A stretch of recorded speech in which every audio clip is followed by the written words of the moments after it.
At least the weather is cooperative this week, which we're all thankful for. The most important thing I can tell you today is make sure you turn in your payment voucher, please. If you have a payment voucher, make sure you get those turned in so you get paid for being here today. Committee, I want to thank staff. You can see all of the work that they put in to preparing for today. And today we're going to dig into the weightings that are in our current formula. And just to let you kind of know a little bit of where we're going, what we're trying to do is give everyone a solid knowledge and practical foundation of our current existing formula. And then in meetings to come, we're going to take a look at maybe what some other states are doing. What are some other models out there that maybe would be good for Kansas, maybe not, but take a look at some other ideas out there. We're going to dig into special education funding on a deep level, how we're currently doing it.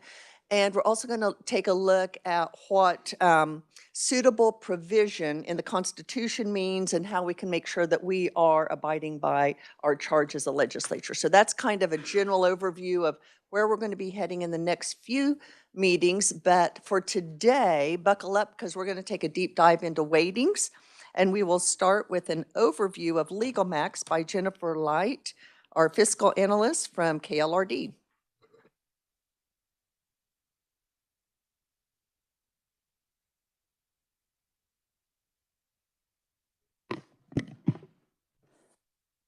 Morning, Madam Chair, members of the task force. I said members of the committee the other day, so thanks for your patience with me.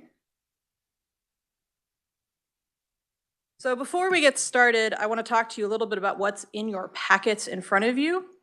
Everybody should have a salmon sheet, which is the agenda.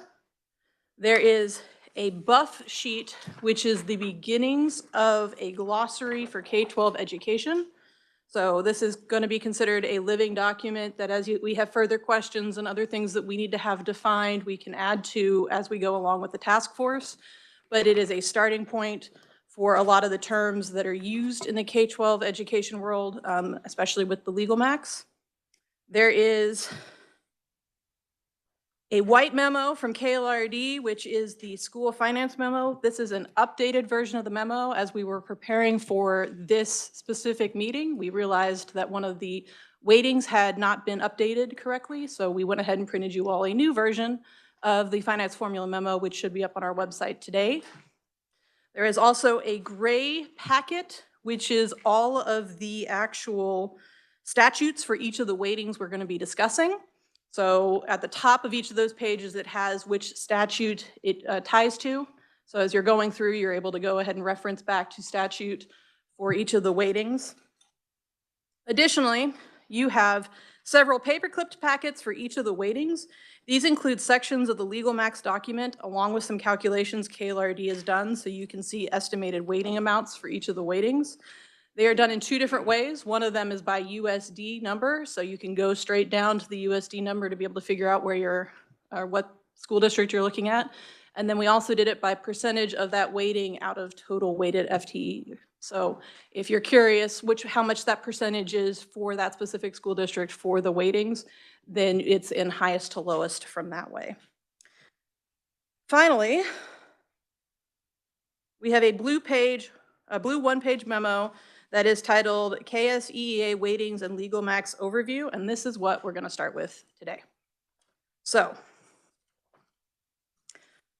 I'm going to flip-flop a little bit from the agenda and start with the weightings instead with the chair's permission. So within the Kansas School Equity and Enhancement Act, there are, we determine total foundation aid. And to get to that, the state multiplies base aid for student excellence, which is known as BASE, by the total weighted FTE enrollment for each school district. And as of fiscal year 2024, the base increases by the average percentage increase in the CPIU Midwest for the past 3 years. So they take the CPIU Midwest for the last 3 years, average it out, and that's how much we get to the CPIU increase for base. The weightings are important because they're added to each school district's regular FTE enrollment to reflect additional costs associated with services for certain school populations and to address other school district characteristics. Each weighting is calculated separately, which means that a student may be counted as part of multiple different weightings for calculation purposes, and then each weighting is combined together to get to the total weighted FTE. Weightings were also part of the School District Finance and Quality Performance Act, which is the SDFQPA, which is what was the school finance law from 92 to 2016. However, it was not part of the CLASS Act, the Classroom Learning Assuring Student Success, which was the block grants from 15 through 17. If you are curious, during the time period of the SDF QPA, there were 13 weightings that were involved at that point. Some were introduced later, some fell off over the course of the time, but that was over 23 years that they had 13 weightings. There are currently 6 weightings that are based on student populations and services for those students. These weightings are at risk, high density at risk, bilingual, special education, career and technical education, and transportation. There are also the weightings for the school district characteristics, and there are 5 of those, which include low enrollment, high enrollment, ancillary facilities, new school facilities, which actually does not have any funding going towards it currently. It's still in statute, so we do still call out it as a actual weighting, but there are no school districts that are currently receiving funding for new school facilities. And then a cost of living weighting. If you want a more in-depth look at each of the weightings, you can find it in the KLRD Memorandum on School Finance, and we will be going over these individually today, except for special education funding, and that is partially because we pull out the special education weighting when we're discussing actual state foundation aid, and it made more sense to talk about that when we talked about special education state aid overall. So we will not be talking about special education's weighting today because honestly, we have a lot to go through, and I'm sure that we will have a good lengthy discussion on what we have. So this morning, or last night, you were sent an email with all of the information in front of you. This morning, we went ahead and shared the link to LegalMax, which is what's up on the screen. So the LegalMax is on the KSDE website, and as you can see that it's got the fiscal year 2025 preliminary all the way back to the 2018 final. If you click on one of these, it will open up and ask you to download an Excel document. The Excel document that you open up will look something similar to this. I have zoomed in on this just for your own knowledge. If we printed it out on an 11 by 17 page, this is basically what it looks like, which is a little bit hard to read. So what we have done for you today is we have broken it up into several different sections for you to look at. The first one that we're going to look at says fiscal year 25 LegalMax, and should be the first one in your packet that doesn't have any of the paper clips attached to it. And so what this document is this document's kind of a high-level overview of all of the actual weightings that go into state foundation aid. So what is LegalMax? So in order to help calculate funding for school districts, the State Department of Education provides budget calculators which are used to determine both the general fund and supplemental general fund budgets for school districts. These calculations are combined together into the document, which we call LegalMax, which is on the website for everybody to look at. The current year's LegalMax document is a living document, which means it does change over the course of the year as the KSDE presents audits. So if you can see up here in the very uppermost corner of this version of the 2025 document, you can see that it says 12/5/24, and that is the last date that they have updated for this LegalMax that's online. As they go through the audits in February and March, they'll go ahead and there is a line on LegalMax that does note whether it's audited or not.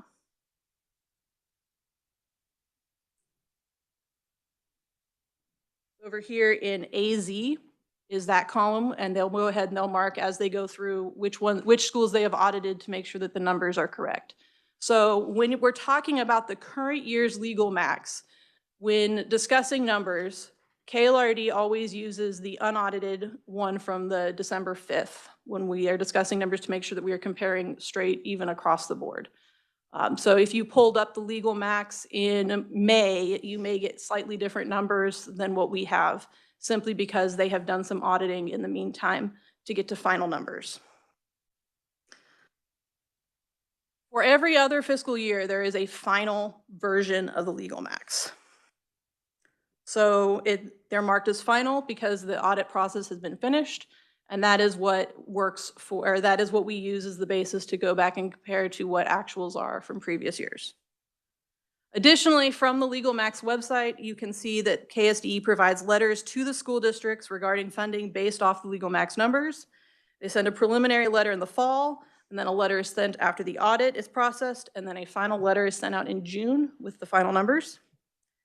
These letters include the funding amounts for the general fund and the local option budget for the school year, and also includes a printout for the school district showing the data that KSDE pulled their information from. So, on the document in front of you, what we are looking at is to condense this down to make it easier for you to read. You can see that there are 2 years for FTE enrollment. On the actual legal max itself, there are 4 years. Oops.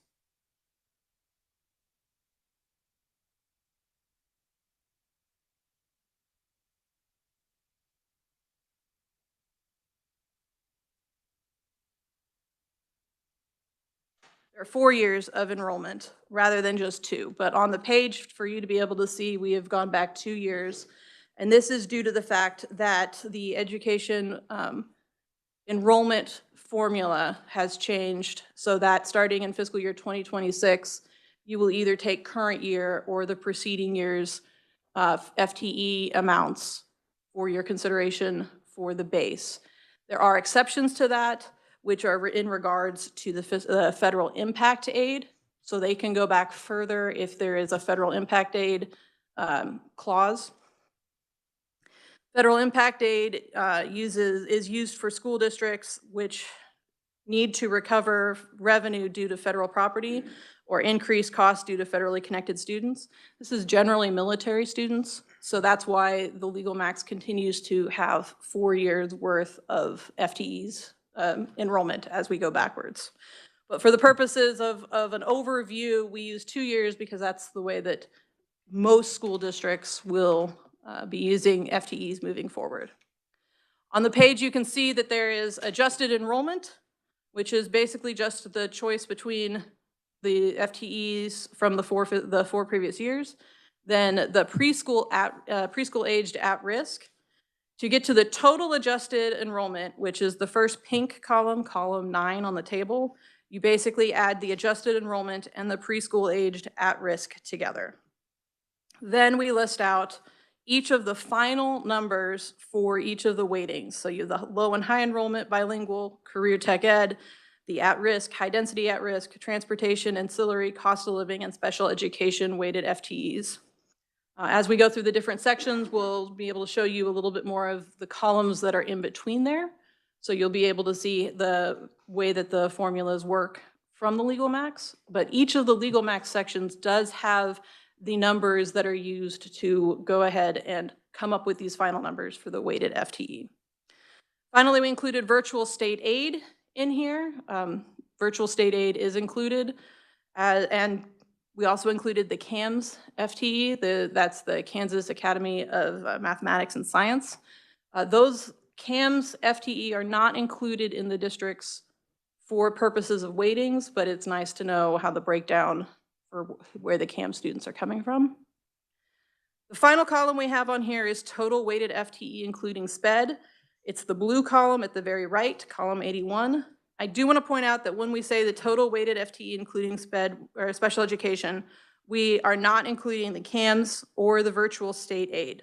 So this is the total weighted FTE at the end is what is used for total foundation aid before we back out the special education part of it. So that's a high-level overview of the front table for the legal max. Thank you. Jennifer, I do think we have a couple of questions. Absolutely. Representative Williams. Thank you, Madam Chair. So when we're looking at column 6 and we're trying to look at the totals of FTE enrollment, it says excluding virtual. How many virtual students do we have?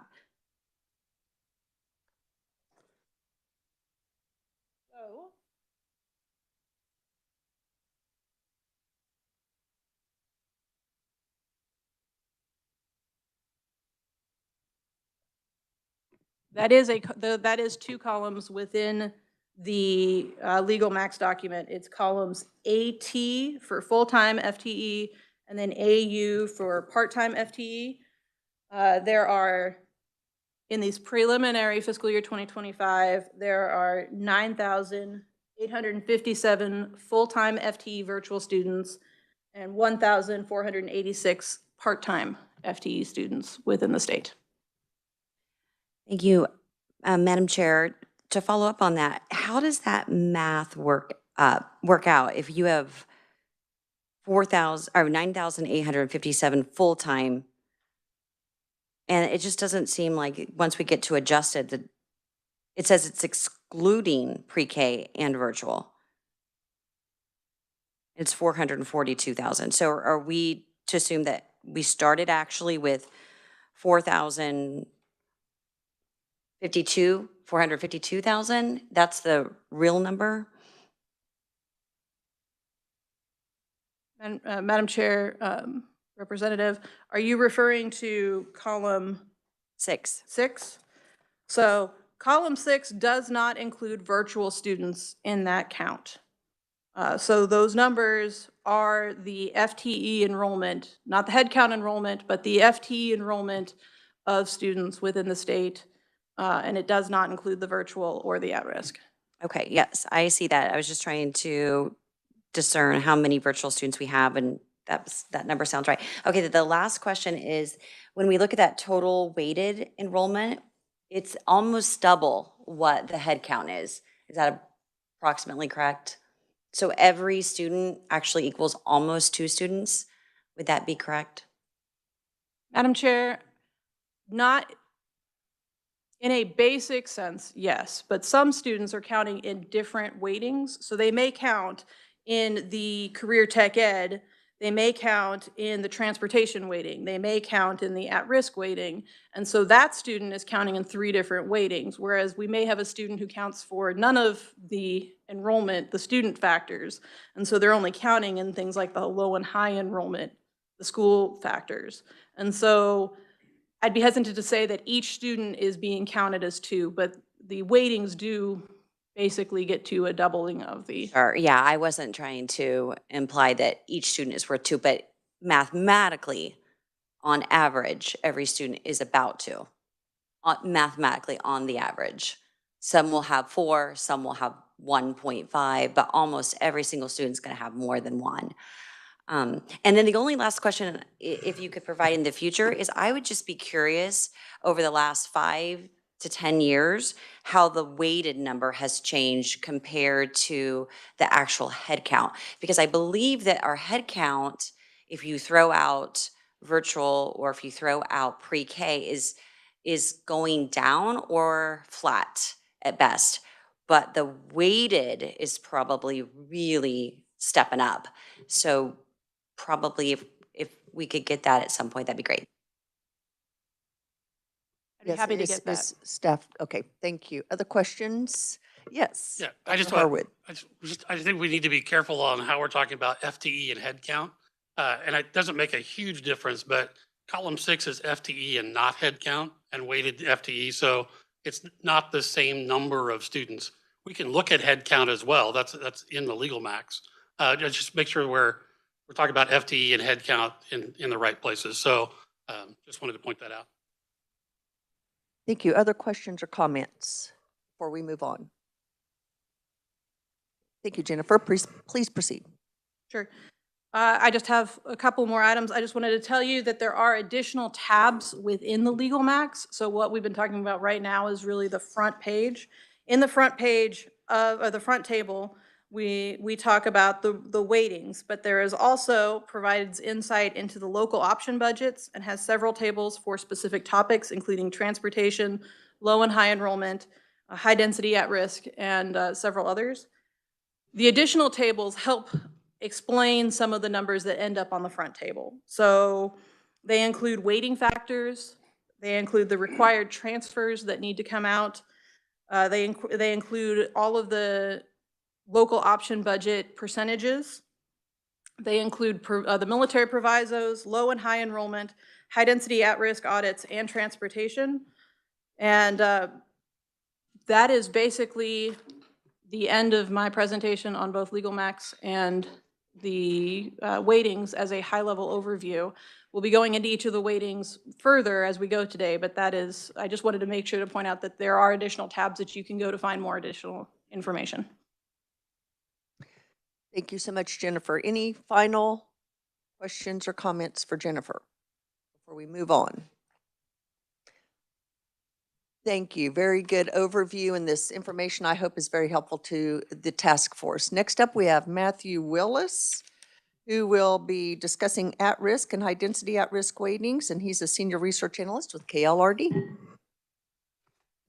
Thank you, Madam Chair, members of the task force. So I will be starting off with the first paper clipped one that says at risk and high density at risk on the bright orange 8.5 by 11.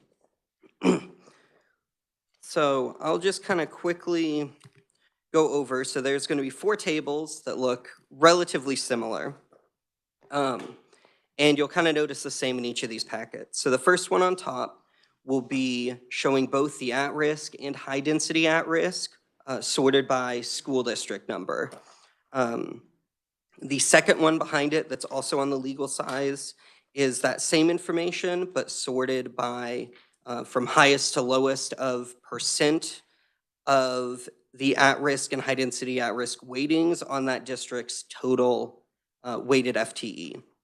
So for instance, USD 480 liberal has 26.41% of its total weighted FTE is represented from those at-risk, high-density at-risk. And then the 2 that are on the 8.5 by 11s behind it, I erred in not adjusting the titles, but one is just showing that information and breakdown for just at-risk, and then the other one is doing it just for high density. That way, if you're wanting to look at them separately, you can. Most of what I'll be discussing is going to be off of the one that is combined, because for the most part, they're tied together, where if a district has a high at-risk weighting, it is likely having a fairly high density at-risk weighting. So getting into it, so the at-risk weighting is initially relatively simple in its calculation. It is taking the number of FTE that a school district has that qualifies for the National Free Lunch Program, and then it is multiplying that by 0.484, and that is the additional FTEs that are then provided for at-risk funding. The at-risk funding is then, and so that is what generates the funds. So I'm sure many of you know the expenditures for at-risk are not who is eligible for at-risk money to be expended upon them is not the same population exclusively that derives that. And so to qualify then for this at-risk money to be spent upon you, there are about a dozen different qualifiers that I'm happy to get into if you're interested.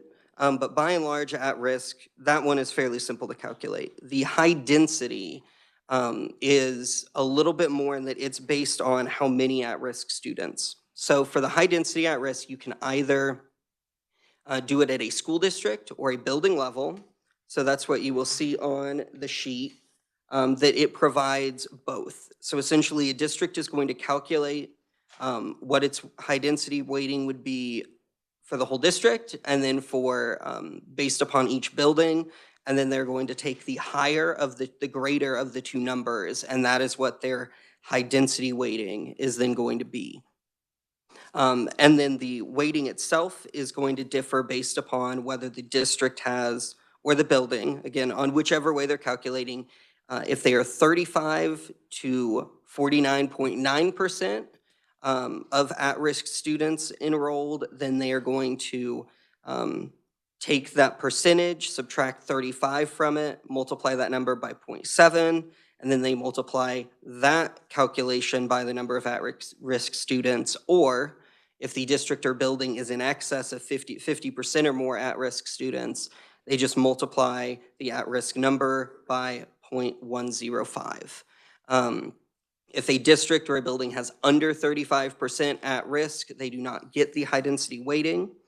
And a good example of kind of showing the difference can be found if you flip to the back of it, or not quite the back. Let me see.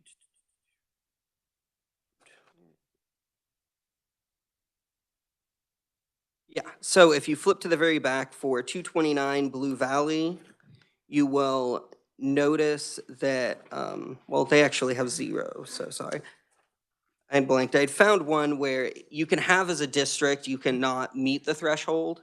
And I guess that would, but then when you look at the individual building level, it will be. So for instance, 512 Shawnee Mission does not qualify at all on the district level. They would have 0 for the high density at risk. But then when calculated at the school level, they end up having 411.4 FTE. And so that's where you can have big discrepancies, or you can have pretty minimal ones, as you notice with, for instance, going back to 480 for liberal, 369.7, 369.6. It really has very minimal differences for the two of them. Some additional just kind of notes as far as some characteristics. So for Kansas, the state average would be about 333.1 at-risk FTEs per district, which would equate to approximately $1.8 million, just multiplying that by base. However, the state median is 96.8 FTEs for at-risk, or approximately $500,000.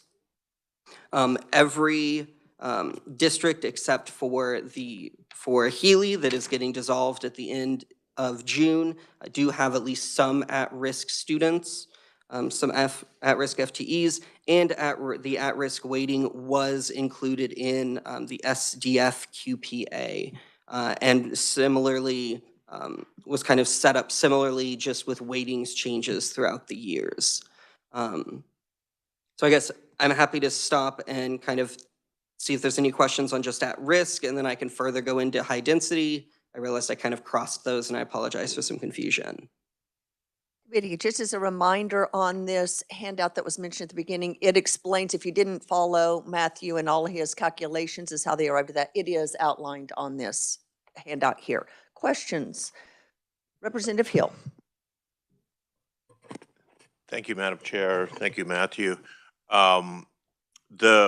You mentioned, and I don't think I missed it. Did you say exactly what percentage of kids? You talked about the numbers, but that doesn't really mean anything because we have different sizes of districts. What percentage of the kids qualify for at risk? So I do not know as far as the percentage that would qualify for the expenditures. For generating the funds, I believe about 40% of Kansas students qualify for free lunch. And so I would say probably about 40% of them are helping generate these at-risk FTEs. But we don't know of the actual students that are in at-risk strategies then. I do not believe so, because those are identified at a district level, and I do not believe there's any reporting requirements to KSDE as far as students, but I would defer to Dr. Harwood. Dr. Harwood. So those numbers are not reported on the legal max. Those are recorded at the end of the year in the local consolidated plan number. So the number of students that districts report as either being eligible for at-risk funding or served with at-risk funding is reported on in a different way. So it's not on the legal max. Representative Hill. Madam Chair, do you know if those numbers, how close they are to each other? The number of students identified for at-risk services is much higher than the number of students that are identified as free lunch. I don't remember what that is, but we can get that for the committees in the future. Thank you. The difference would be is that those numbers are reported at the end of the year. So we would have 2024 numbers. We won't have 2025. So we'd want to compare it to 2024 free lunch numbers.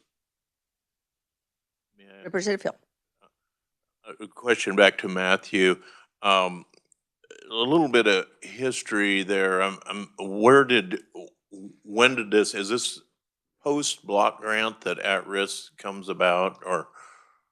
So the at-risk weighting was in existence from the initial creation of the 92 finance formula. And it basically, the main thing that has changed over the course of that history was just the weighting number. By and large, just generally increased the kind of the number you would multiply the at-risk FTE by. And so the one that is in KISA today, the 0.484, is higher than it was at any time during the SDF QPA. I've not looked prior to see if we did anything before that, but it has been around since the start of the 92 formula. So if we have at-risk data going back to 1992, do we have has legislative research conducted some analysis to see the effectiveness of at-risk weighting, how much those children have changed over time? I'm not aware of any. Again, I think the difficulty would be from the sake of the weighting, it's based on free lunch, which obviously can get tracked as far as some things like it is broken out for state assessments, some other things like that. But as far as everyone who might have received at-risk services funded by this, again, I don't know that there's enough reporting that would capture them as their own separate group to be able to kind of determine analysis, but I'd be happy to look and see if there's something I'm just not aware of. Okay, thank you very much. Director, I'm not sure your title. It's okay. Melissa. Melissa, that's fine. Thank you, Madam Chair.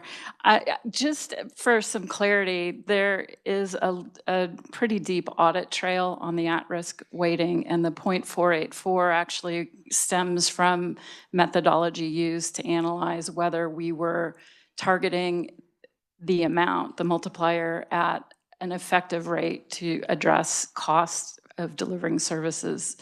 0.484 was in the 2006 study that was done, and we went back in the 2017 process of developing the formula. The committee looked at both the proxy chosen to calculate at risk, the use of the free lunch proxy versus, say, census numbers. We looked at the differences if you did one versus the other, and found free lunch to be a better fit for what is actually going on at the district level in terms of addressing the needs of the at-risk students. We went back and looked at the analysis of generally what it costs to deliver these services. 0.484 was identified as that metric by which you would want to multiply the base according to LPA and Augenblick-Meyer. Senator Petty. Thank you, Madam Chair. Matthew, there has been legislation passed since '92 that changed, as you mentioned, for example, building level. Do you have that year when that was passed, that we started looking at risk at the building level, not just at the district level? Give me a moment, and I would be happy to see. I just bring that up because I thought you had said since 92 92, but in fact that's. So back to the city. 92 is for just at risk. High density came into existence around 2006. And so that was a slightly newer or kind of additional weighting that was added on a little bit later. I think maybe Melissa Rooker might know. It was 2017 in that process, and it was, I think it was then, it came from the Senate side in that process.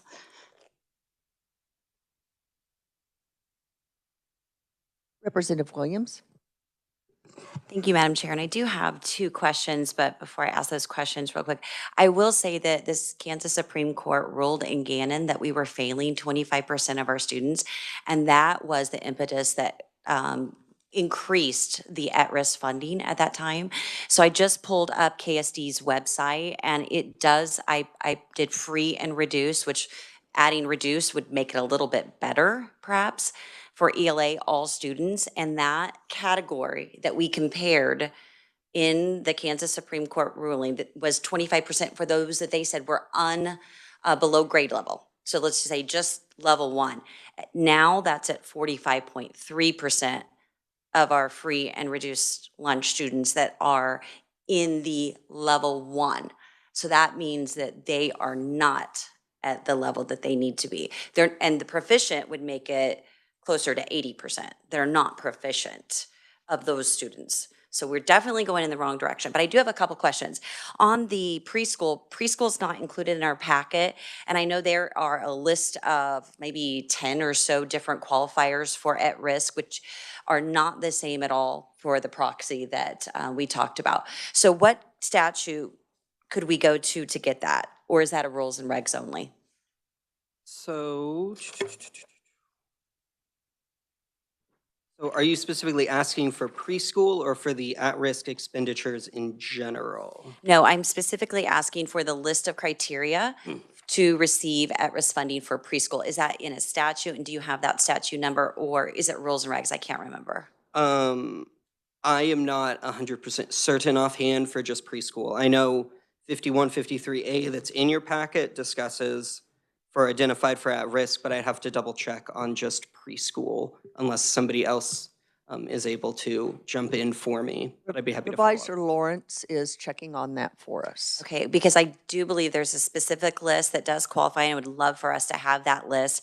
The last question I have is I'm actually a little confused looking at this and how the report is reported. So we look at the percent of at-risk and high-density at-risk of total weighted FTE, and we see 13.78% for the state. But you also said 40% of our kids qualify for free lunch. So I guess, and I look at Wichita as an example, Sedgwick County 259, I know they're a community qualifier, so that means they at least have 65%.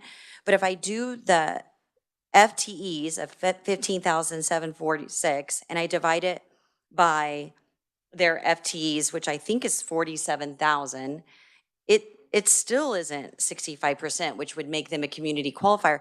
So I guess I'm confused on this number that says 23, this number on the right-hand side that's a percentage. What is that really telling us? Because that's different than what we were talking about earlier. Because if we're trying to ascertain how many students qualify in a district, I can't tell by this.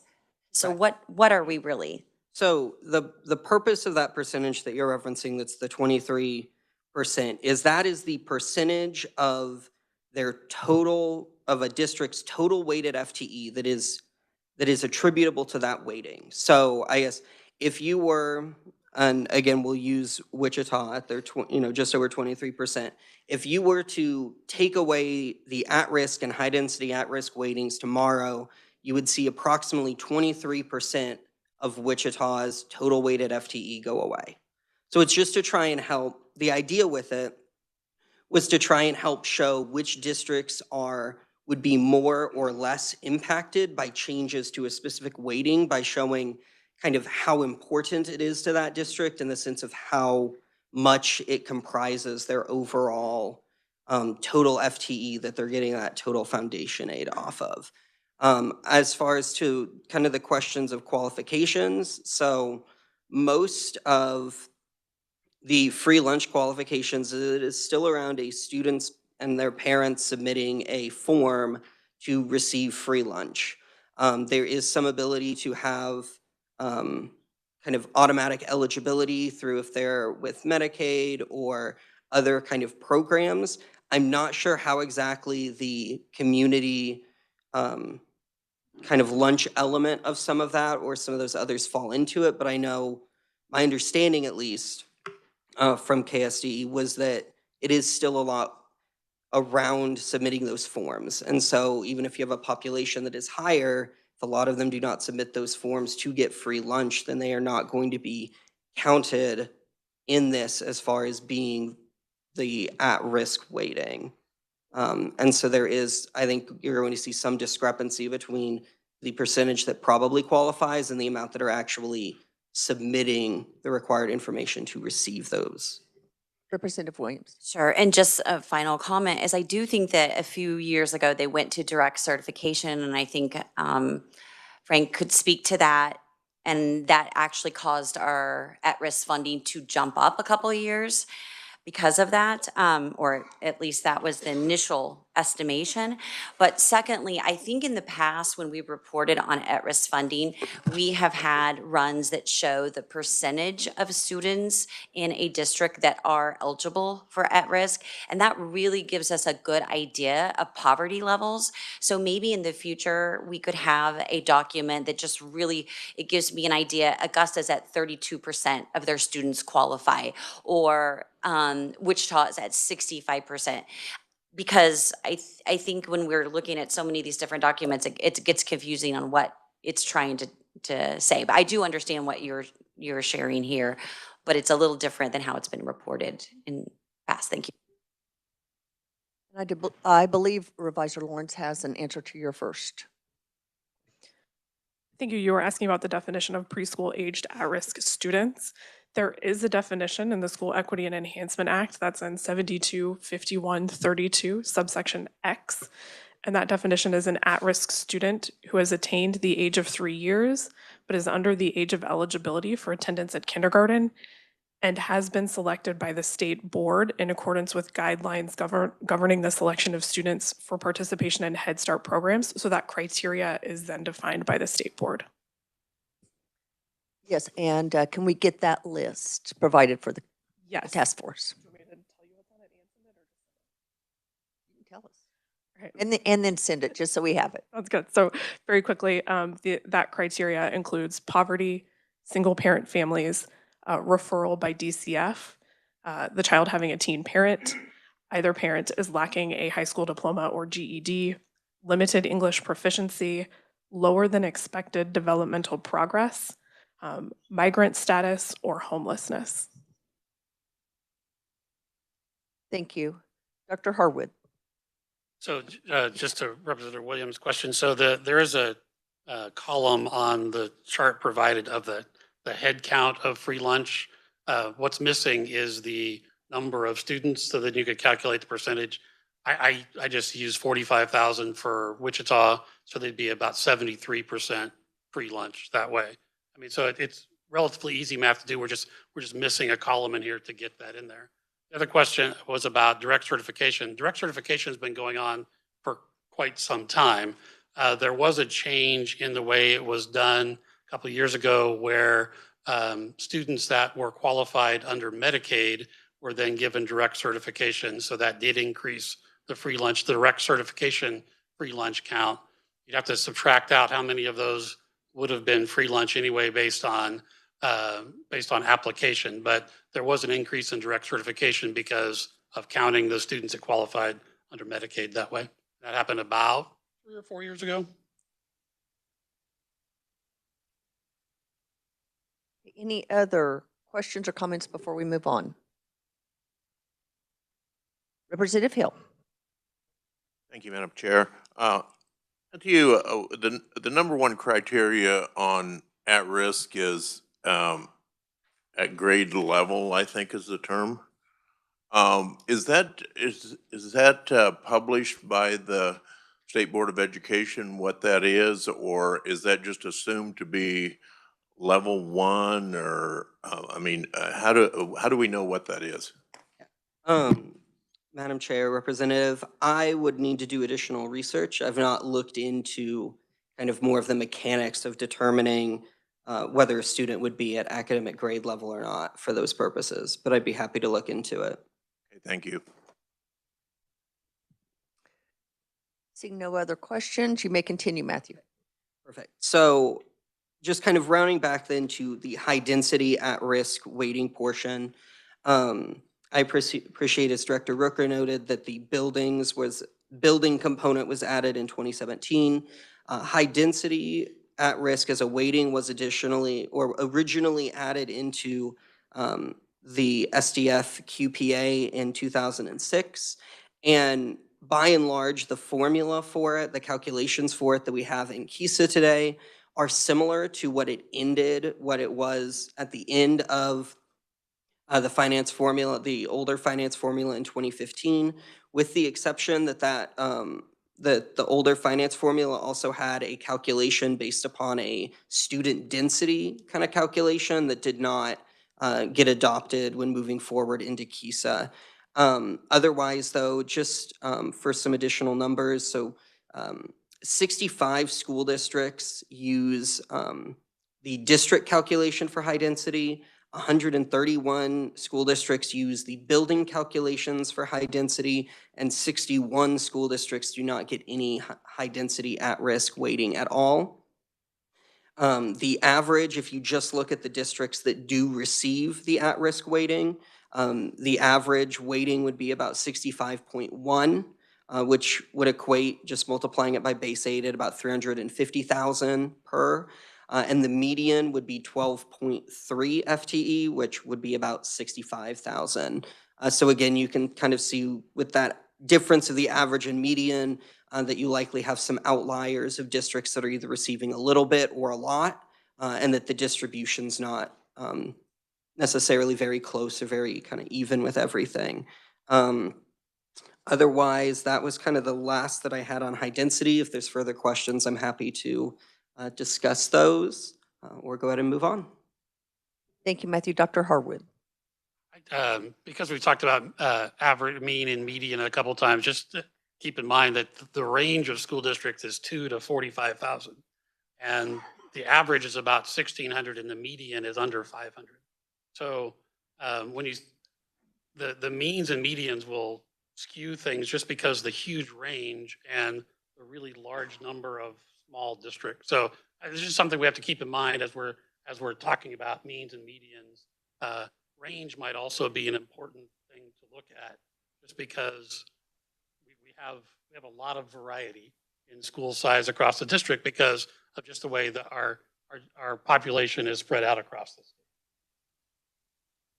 Thank you. Yes, Dr. Nuenswander. Thank you, Madam Chair. Just one thing to follow up on Representative Hill's question. I think it's when you look at whether a kid is performing at grade level, the state assessment is at 7 grades of the 13 when you look at kindergarten through senior.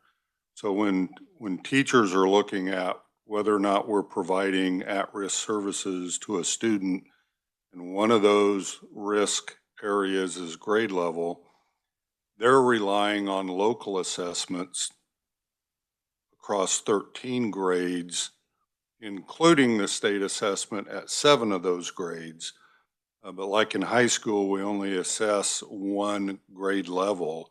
There's 3 other levels, including kindergarten, first, second, that don't get an assessment. So they're looking at local assessments to determine, is a kid performing at a level comparative to their peers. They will use the state assessment, but that's only in 7 of the 13 grades. So they're looking at probably 4 or 5 different other measures to see where they're at.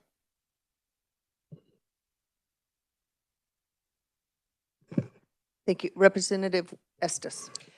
Thank you, Dr. Nuenswander, for your answer. Could you elaborate on what local things are used? Because like it logically would seem to me elementary formatives would be one of those, but when you get to high school, you don't know what those are. Could you articulate as much as you can about that, please? Yeah, so there's summative assessments, which are typically kind of broad assessments that are across multiple grade levels. For example, the state assessment would be a summative, kind of an end of the year. There's a lot of formatives that school districts use. The Achievement Assessment Institute out of KU that has done the state assessment for years. They also do formative assessments that school districts use.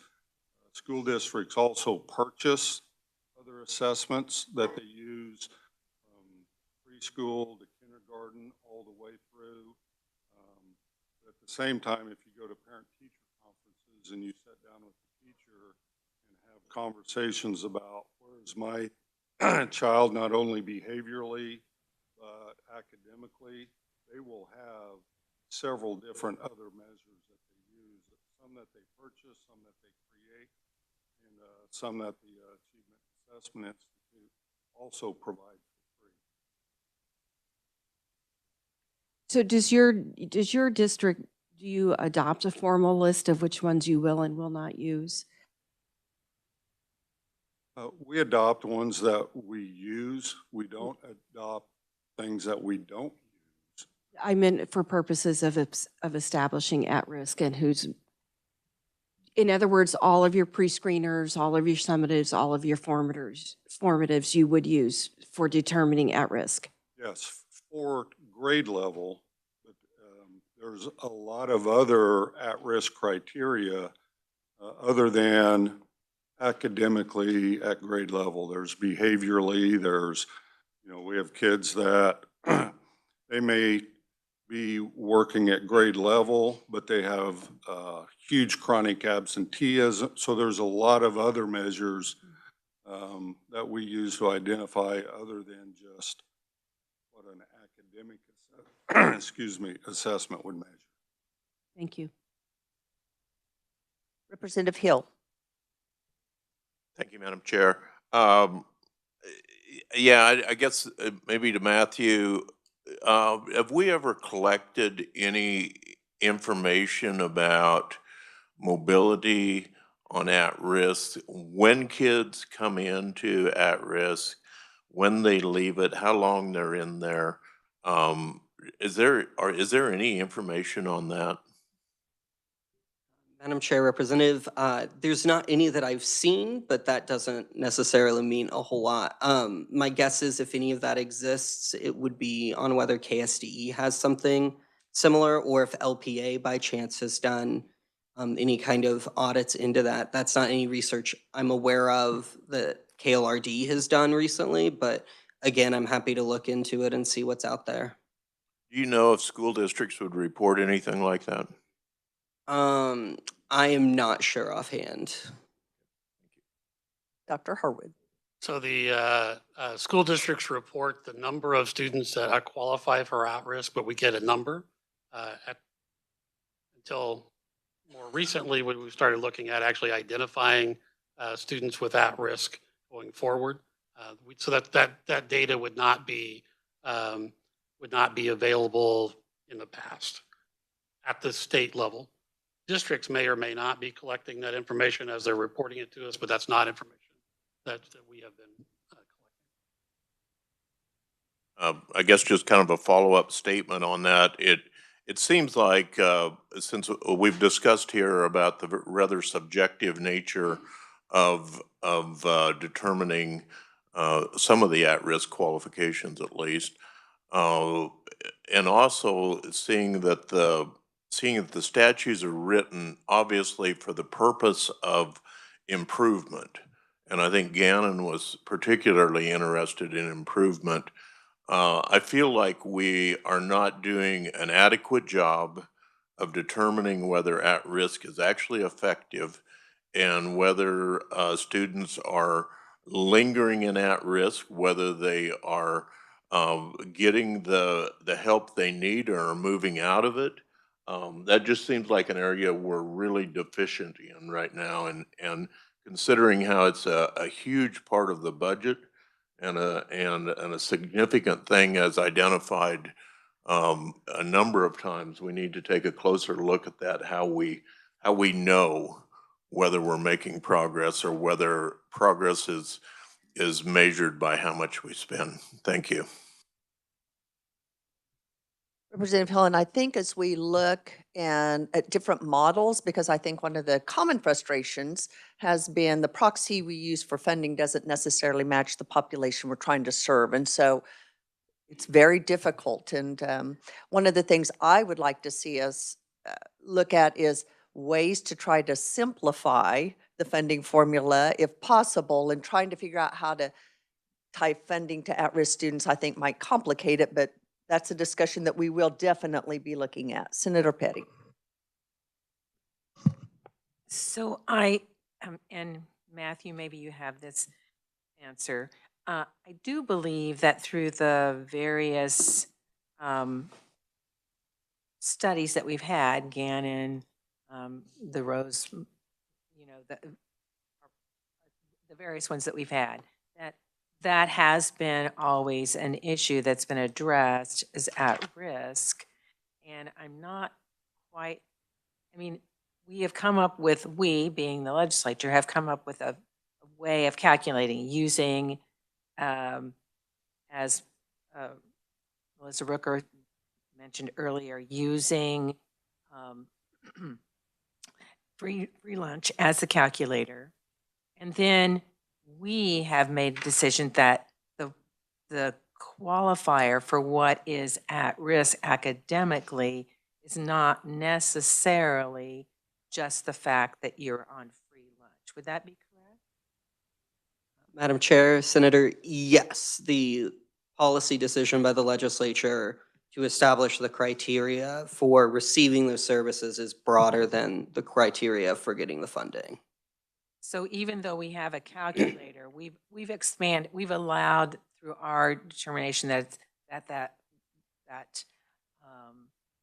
category of at-risk academically is not just the fact that you're on free lunch, but it does generate a pool of funds to work with students. So I guess I have a little trouble saying moving out of at-risk, because I'm not sure that in some cases every child, depending on all the other circumstances that are in their lives, can move out of a certain category.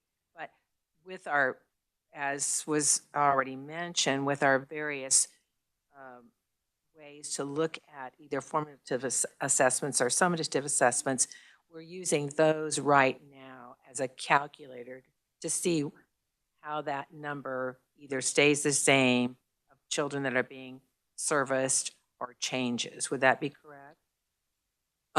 So as far as a state level, as Dr. Harwood had mentioned, the districts report the numbers at the end of the year. So you would be able to take those numbers and compare to see whether a district's, I would presume whether a district's numbers of at-risk students served has increased or decreased over an amount of time. But other than that, like to your point, I believe it was a year or two ago, the legislature added foster care as a criteria for receiving at-risk services. I remember at the time a lot of discussion was they likely fell into these other categories, but it just clearly stated that as one. But I'm trying to remember to your point, I mean, yes, beyond that, it is up to the local districts and through the guidance from the state board to determine which students would fit these criteria established by the legislature, and then providing them those services using the funds generated through the proxy of free lunch FTEs. Director Rooker. Thank you, Madam Chair. I just also go back to a lot of the research that we looked at. There is obviously established correlation, at least between poverty and some of the risk factors on the list.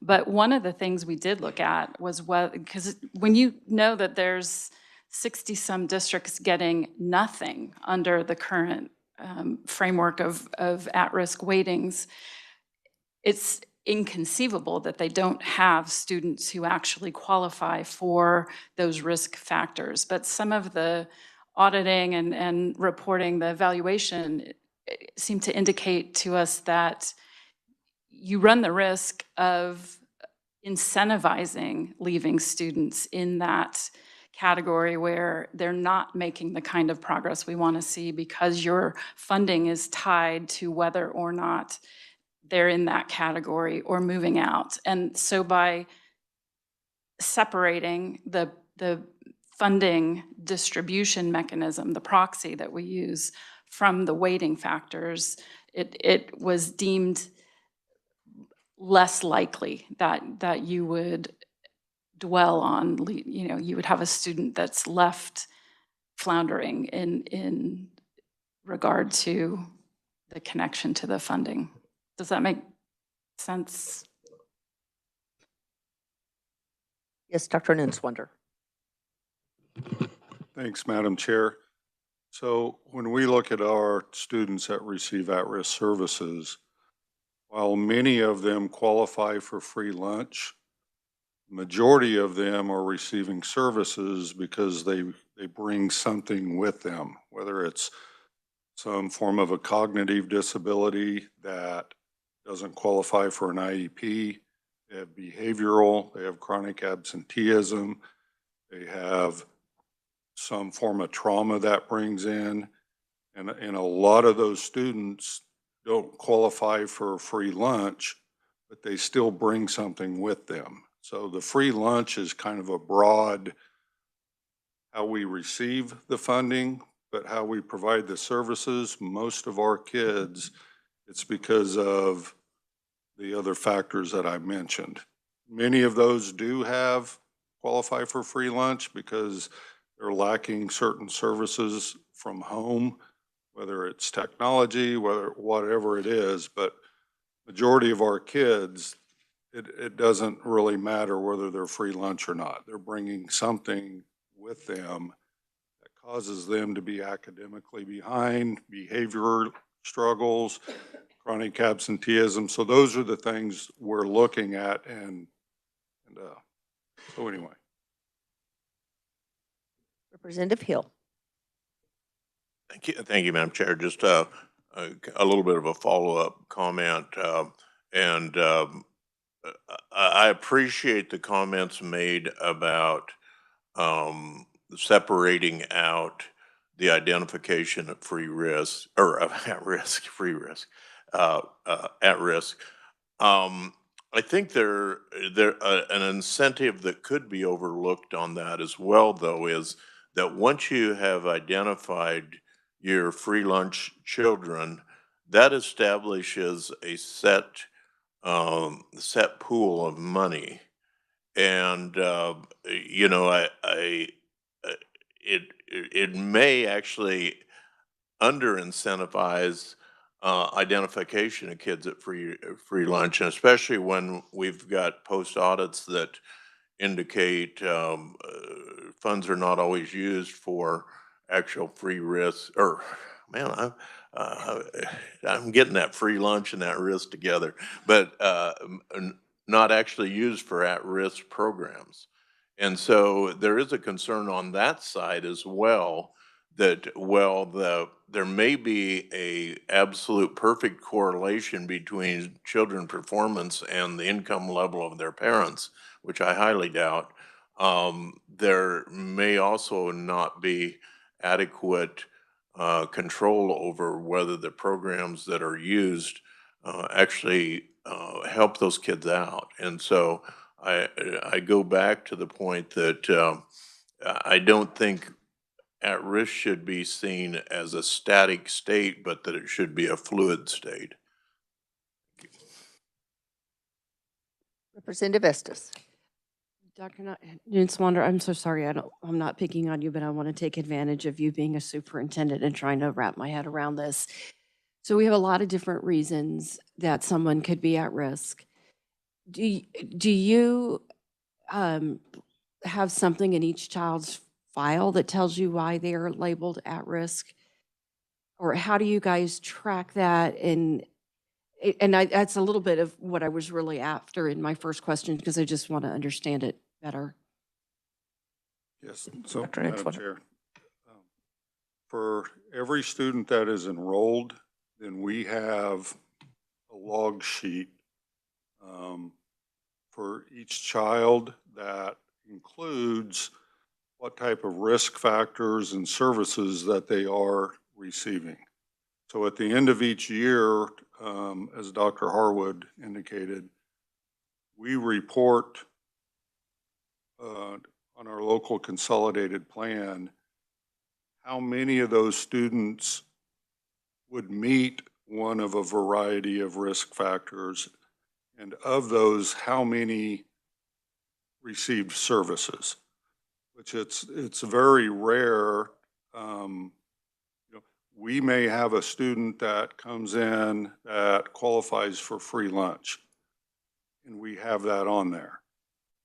But that doesn't necessarily mean the kid's doing well behaviorally, academically, so there may not have been at-risk services provided just because they qualify for free lunch. We do have many students that don't qualify for free lunch, but also they still have risk factors. So yes, we have that on an Excel. We use a software program that we use to monitor and track. And for each kid, some kids move out, some kids move in. We have a lot of mobility with kids in and out of our district, moving to other districts. So other districts provide to us what they had been doing if they moved into the district. But yes, we have a software platform that we monitor every student in the district. Thank you. We have Representative McDonald, then Dr. Harwood. I'm going to pick on you some more. Is it true that teachers would never know if a student is free or reduced because that's protected information? Yes, so if they're free or reduced, I don't even have access because I don't have a reason to know whether a student is free or reduced. When you look at the Excel spreadsheet, it's more about services. We do have about 3 people in our district that have access to whether they know that a child is free or reduced. But that's just to generate at-risk funding. The services are in the Excel for teachers to view. Dr. Harwood. Actually, so to follow up on both of those, qualifying for free lunch does not qualify you for at-risk services. It is not one of the qualifying factors. And so to get to Representative McDonald's question, that has come up many times that teachers don't even know who's at risk. They don't know who is free lunch. They are the ones that determine who are at risk. And so, and it's not just, counselors and administrators would be involved too. But a student that is receiving at-risk services, the teachers definitely know who they are because they should be involved in identifying them as having at-risk factors. Free lunch is not an at-risk factor. It is only used to determine the funding. And then just to follow up on what Senator Erickson said, we'll look at other states as you've talked about. This has been a question for years because I don't know that any state is really happy with the way they're doing it because there's always questions. There are a lot that use the same method we are, but it is difficult to figure out how to fund and then also identify at-risk. It's just a hard thing to do in a I have confidence with the expertise around this table. We're going to figure it out. And then we'll be the model for the country. How's that? Representative Estes, then we'll move on. Dr. Harwood, my question to Dr. Nitzwander, with our new digital CUME folder, could we take what they're tracking and incorporate that? Because it seems like that could be a part of giving us accurate information and measurement moving forward. There's a lot we could glean from that. So I don't know that we could do everything that they're doing because they need a level of detail that we wouldn't necessarily need. What we are looking at is having districts identify the students that they are identifying as at risk. We will probably only have them pick a primary at-risk factor, whereas their list may say they've been identified for all of these reasons. And the reason for that is just, once we know they've been identified as at risk, how we do that. Some of that is just the logistics of collecting the data. So I doubt we will ever collect all of the data a district puts together, because we probably don't need to know that. We're trying to decide what is reasonable to ask for and what we can actually accommodate. But yes, in the current KID system and in the KID system we're looking for, we can do that. What we're trying to figure out is how are districts doing it now, and what will be the most effective way, efficient way to get them to report that. So it's being looked at as I don't know, as we speak, but it's going on now. Thank you, Madam Chair. Thank you, Dr. Harwood. I really think that if they're doing it electronically on a spreadsheet, there's an easy way to bring that in. And I think that data would really be helpful and enlightening while you're in the design process. Just going to throw that out there. Committee, I know we've had an extensive discussion, but I think it's been a very valuable one. And I know we're focused, our charge is to come up with the funding. But I think it's incumbent upon us to listen to the people in the room who are implementing this on the ground and understand how it looks in practice, not just looking at numbers on a spreadsheet. So thank you for the indulgence and participation in really trying to get at this, because I know, as Dr. Harwood said, this is a complex issue, how you actually solve that problem. So thank you for the conversation, and we'll turn it back over to Matthew. Thank you. The only last couple of things is I wanted to clarify, when I had stated earlier that 61 districts do not receive at-risk funding, that is specifically high density.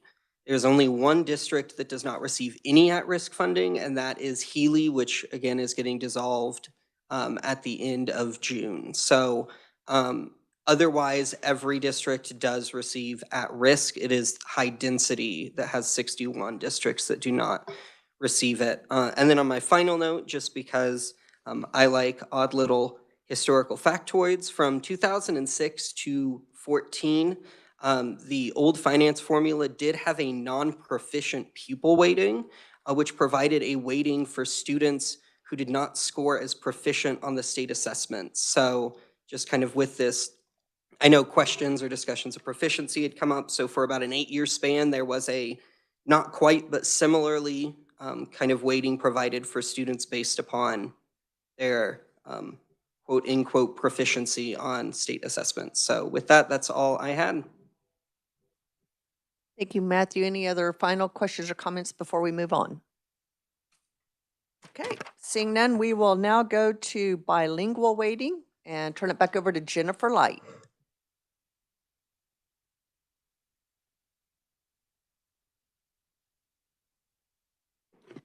Hello again. We're going to look now at the section that has the orange sheet saying bilingual weighting. So for purposes of this talk, there are two different sheets. Like I said, one is sorted by USD number and the other is sorted by highest percentage of weighting compared to the total weighted FTE. I'm going to reference the second, that's the highest percentage of weighting, just for my own purposes when I'm talking about the numbers, but you can look at either one that you wish to. I also want to mention that the majority of everything on these documents that we're looking at up to the pink column is stuff that is directly from Legal Max. The only thing that is not from Legal Max that's in the columns to the left of the pinkish orange column is the one that's titled Region. And that is basically, KLRD has included the educational opportunities by region that's done by the Board of Education. There are 8 of those: Kansas City, Wichita, the Northeastern, North Central, Northwestern, Southeast, South Central, and Southwestern. So if you're not sure where a district is, that's just to give you an idea of where we're talking about for those USDs, because there are a lot of USDs in our state. And so if you're looking at something and you're not quite sure where it's at, that gives you at least a region to be able to focus on. So everything Left of the, with the green column and left is calculations done by KLRD. So just so you're clear what is coming from Legal Max and what is coming from KLRD, the green column and left is KLRD calculations, and then the orangey pink and right, with the exception of the region, comes directly from the Legal Max, and you would be able to find those on the Legal Max documents each year. So the bilingual weighting can be found in KSA 7251-5150, and it's a weighting based on the costs attributable to the maintenance of bilingual education programs by a school district. You can also find it on page 6 of the overall KLRD School Finance Systems memo if you're curious. So a school district's bilingual weighting is the greater of one of two things: either the FTE enrollment in approved bilingual programs or the students enrolled in approved bilingual programs. When you calculate the FTE enrollment, you can see that in this document in front of you, we have the bilingual contact hours, the bilingual contact hours weighted FTE, the bilingual head count, and the bilingual head count weighted FTE. So to calculate the students enrolled in the approved bilingual programs, you would use the middle two columns, the bilingual head count, and you would multiply that by 0.185. That's the bilingual weighting currently. And so with this, you can see that the third column is the head count, and then the fourth column is taking that multiplication factor by 0.185. The FTE enrollment is the first two. So that's the contact hours and then the contact hours weighted FTE. So that is multiplied by, so we take the column 1, the bilingual contact hours, and multiply that by 0.395. And it's whichever the higher of the two of those are. So it's the higher of column 2, the weighted FTE, or column 4, the weighted FTE, that then goes into the pink column for the weighting. So for example, if a district had 30.2 FTEs, they would multiply that by 0.395, and we'd get to a weighting of 11.929.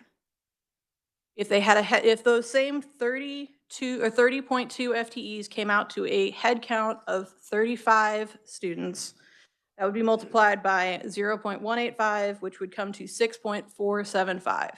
When you have a number of 11.929 or 6.475, the weighting goes to the 11.929. So it always goes to the higher of the two options for bilingual.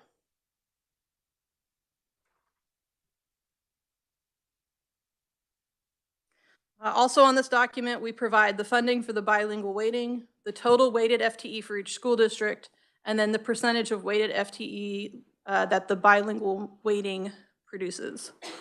Finally, also, I'm not sure if Matt mentioned this or not, but in both the bilingual and in the at-risk, we did include the LOB transfer to the bilingual fund, or to the funds at the end of the document. So at-risk and bilingual both require a transfer over from the local option budget, which is the equivalent of what their total foundation aid amount would be from supplemental state aid. So that is also included on these two documents. They are not included on any of the documents after this because these are the only two that require that we are discussing today. So statewide, bilingual weighting is 1.23% of the total weighted FTE. The top 4 USDs are USD 483, Kismet Plains, with 6.49% of their total weighted FTE being from the bilingual weighting. The USD 443 Dodge City with 6.32% of their total weighted FTE being from the bilingual weighting.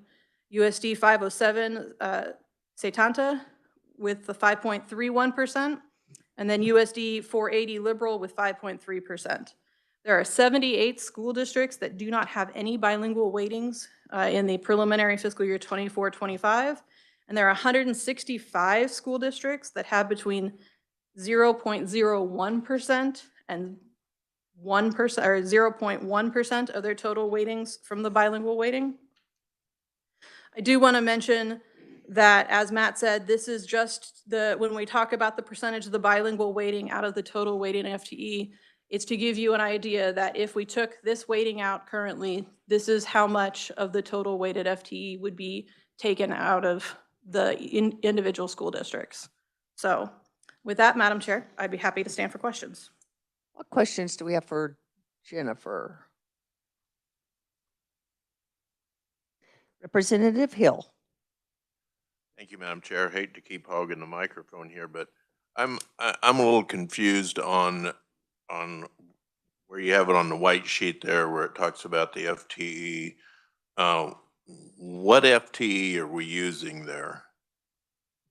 Is that the weighted enrollment of bilingual students?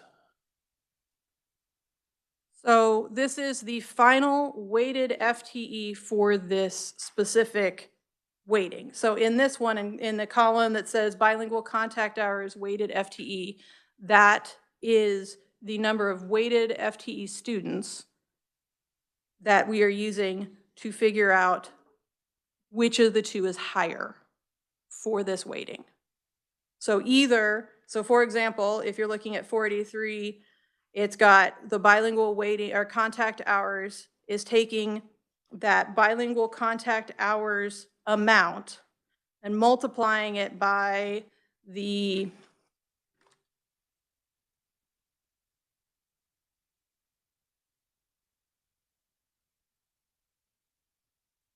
.395, and that gets us to this weighted FTE number. So for each weighting, you're going to end up with a weighted FTE number for that weighting that will be calculated for the school finance state foundation aid. Does that answer your question? Yeah, I'm just, maybe Frank's got a Dr. Harwood. So the bilingual contact hours, you take the number of minutes a student is being served by an appropriately licensed person as part of an approved program. And then you divide that by 60 to get hours, and you divide that by 6 to actually get an FTE for that student. And then you multiply that by the 0.395 to get the weighted FTE for bilingual for that individual student. So if you look at, Kismet Plains, which is there, where they have 1,342.1 contact hours, divide by 6 to get an FTE, and then you multiply that by the 0.395. Thank you. I think that got me straightened out. So Jennifer, do you have the breakdown as to how many districts have a greater FTE versus how many have a greater head count? Have you broken that down so we know which method generally provides the greater? Madam Chair, I do not have that breakdown right now, but I'd be happy to get that for you. My other question is there any other weighting where we do that? We allow the greater of FTE or head count, and why? What was the rationale on bilingual to do it that way?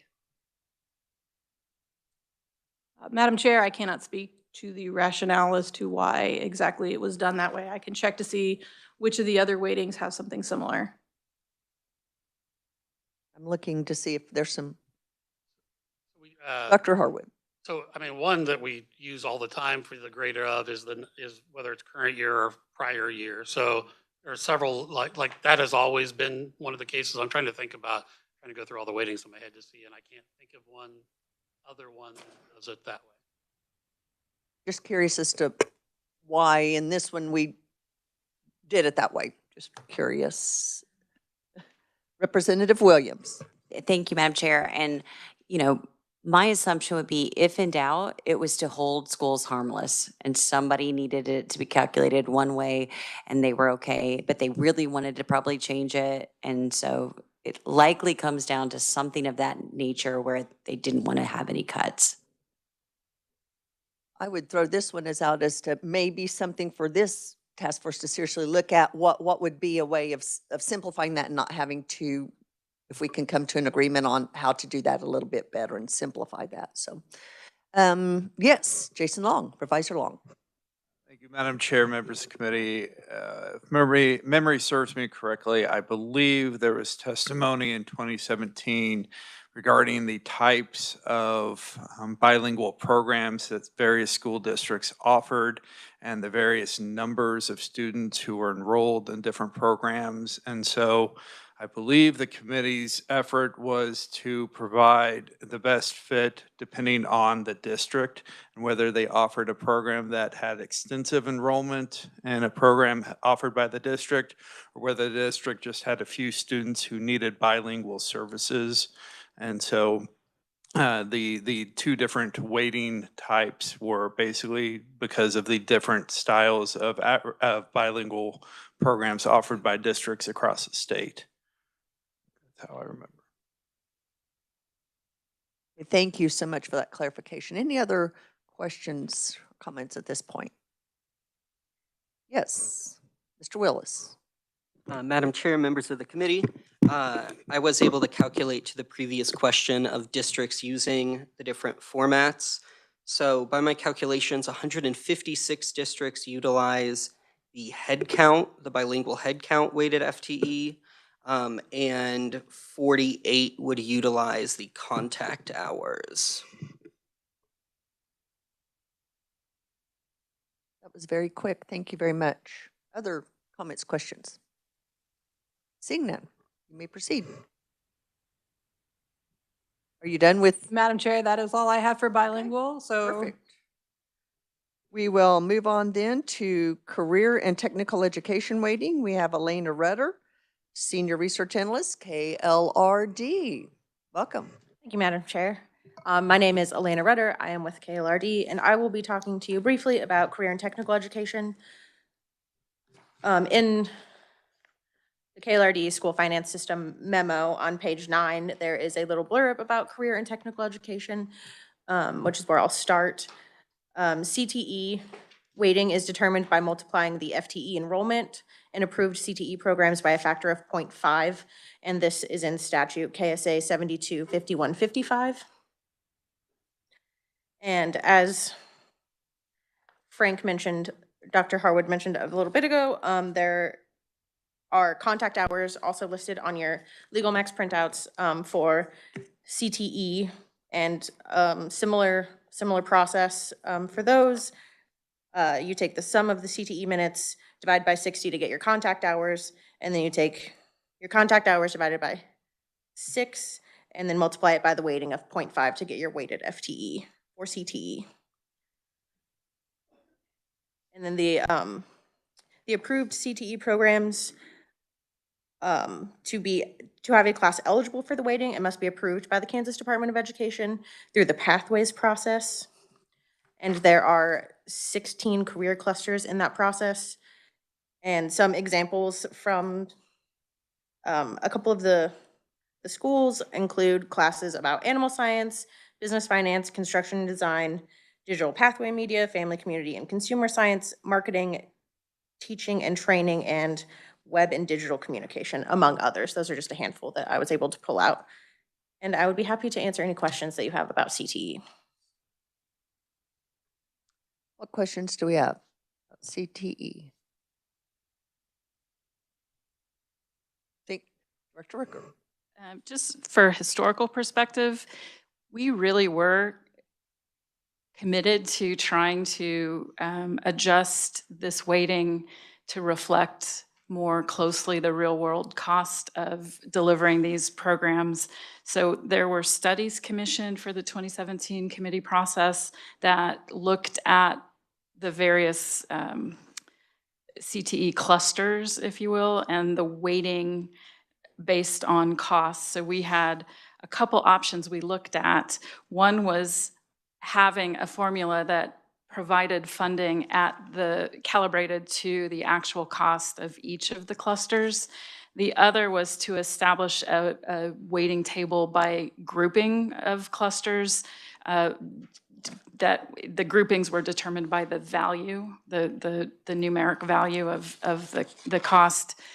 It added, to your point, it added so much complexity to the formula for so little gain or loss. It was really consistent with that average 0.5 weighting. So we ended up abandoning the idea of this variation and just going with the simple 0.5 metric.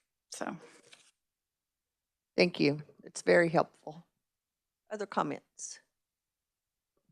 And committee, I did receive a note that some people are having trouble hearing online. So when you comment, could you just make sure your microphone is on and you're speaking into it? That would be appreciated. Thank you. Thank you so much. We will move on to transportation weighting. I believe we have Matthew Willis.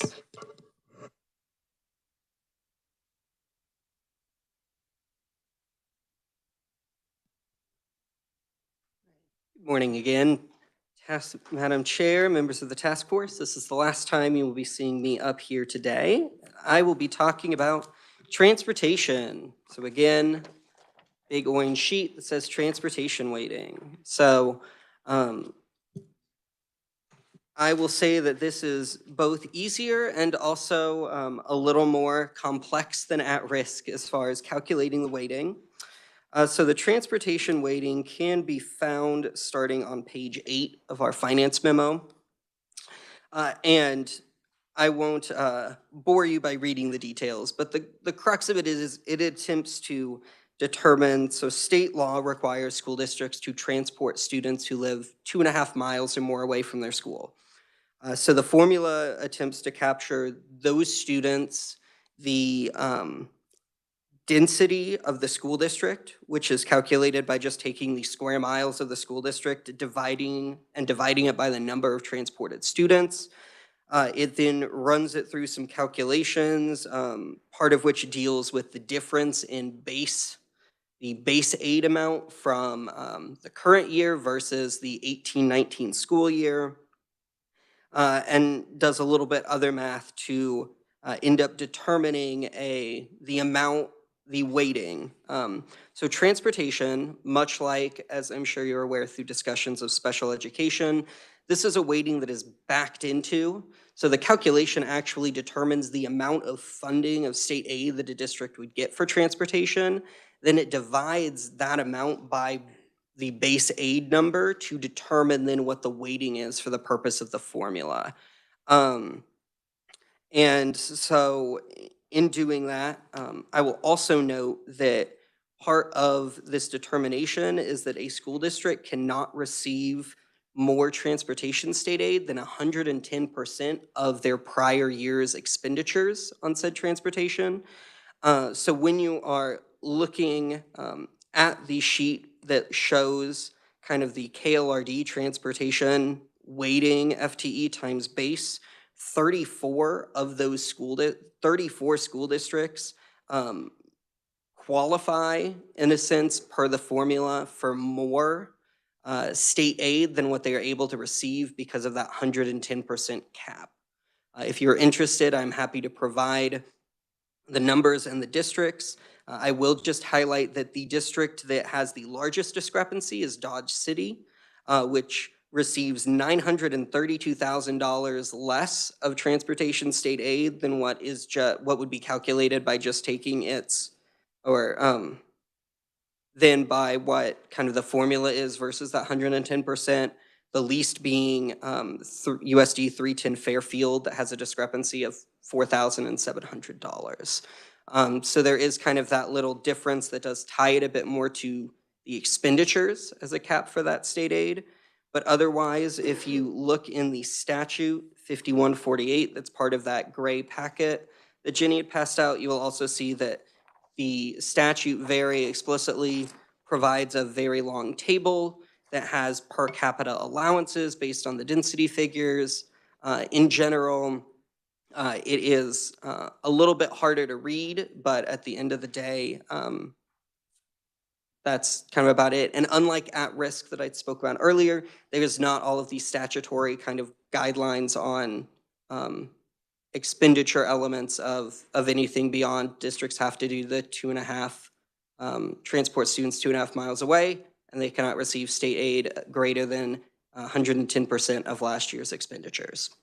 So with that, I will stand for questions. Representative Estes. What I don't hear, so I think the answer is no, I don't hear a outrageous commodities adjustment like the price of gas built into the formula. So were you able to observe that dramatic gas price increases and that cap from the previous year were difficult on districts? Madam Chair, Representative, I've not done any looking kind of for trends as far as district expenditures over time. But yes, per my understanding, if they had some extraordinary cost in a year, it would take them kind of the year after that to be able to capture it, depending upon kind of, again, how this formula tracks out. My understanding is that this is not necessarily, the formula was not necessarily created to provide state aid to cover for 100% of a school district's transportation cost. And so, yes, I do not believe it would be as flexible to capture some of those, because while there's the cap of the expenditures, there's then also the formula of how it's calculated. So if their expenditures exceed what the formula would state they could get, then they're still only getting what the formula states. The cap really only functions if the formula would state that they get money that would be in excess of kind of that 110% of expenditures. It does not cause the formula to increase what they are given if those expenditures outpace that. Does that make sense? It's kind of almost more like a one-way street. Yes, thank you. Representative Williams. Thank you, Madam Chair. So when we look at the transportation, they are not required to put those transportation dollars in their transportation fund. Is that correct? Madam Chair, I'm not sure that if there is a specific transportation fund that districts have. There might be, again, I've not looked at it for a moment, but there is no LOB match, local option, like proportional match like you get with at-risk or bilingual that we've talked about. They are provided these funds like with low and high enrollment or some of the other weightings that that they can use. But again, I would defer to either the superintendents or Dr. Harwood might be able to kind of elaborate a bit better on the operations. Well, I think my question would be then for anybody that would be able to provide this information to our committee is how much, I do think that they set up funds. I don't know if they have additional dollars besides their transportation funds. But my question would really be how much, we know how much we provide, 119 million. How much do they actually, the districts actually spend on transportation? Not cash carryover balances for transportation. So not necessarily how much do they put in the fund, but how much do they spend on transportation compared to how much we provide? Thank you. So Superintendent Gibson. Yes, Madam Chair. I think one of the things when I think about transportation weighting, just like the other weightings we've talked about today, in every case I can think of in the years I've served as we've transferred additional dollars to cover all the other ones, at-risk, bilingual. We're actually putting in more dollars, and transportation is one of those. The difference with one of the challenges with transportation is that arbitrary cap from the previous year. It's only could cost increase greater than 10%, whether it be fuel, transportation, other cost related, insurance, et cetera.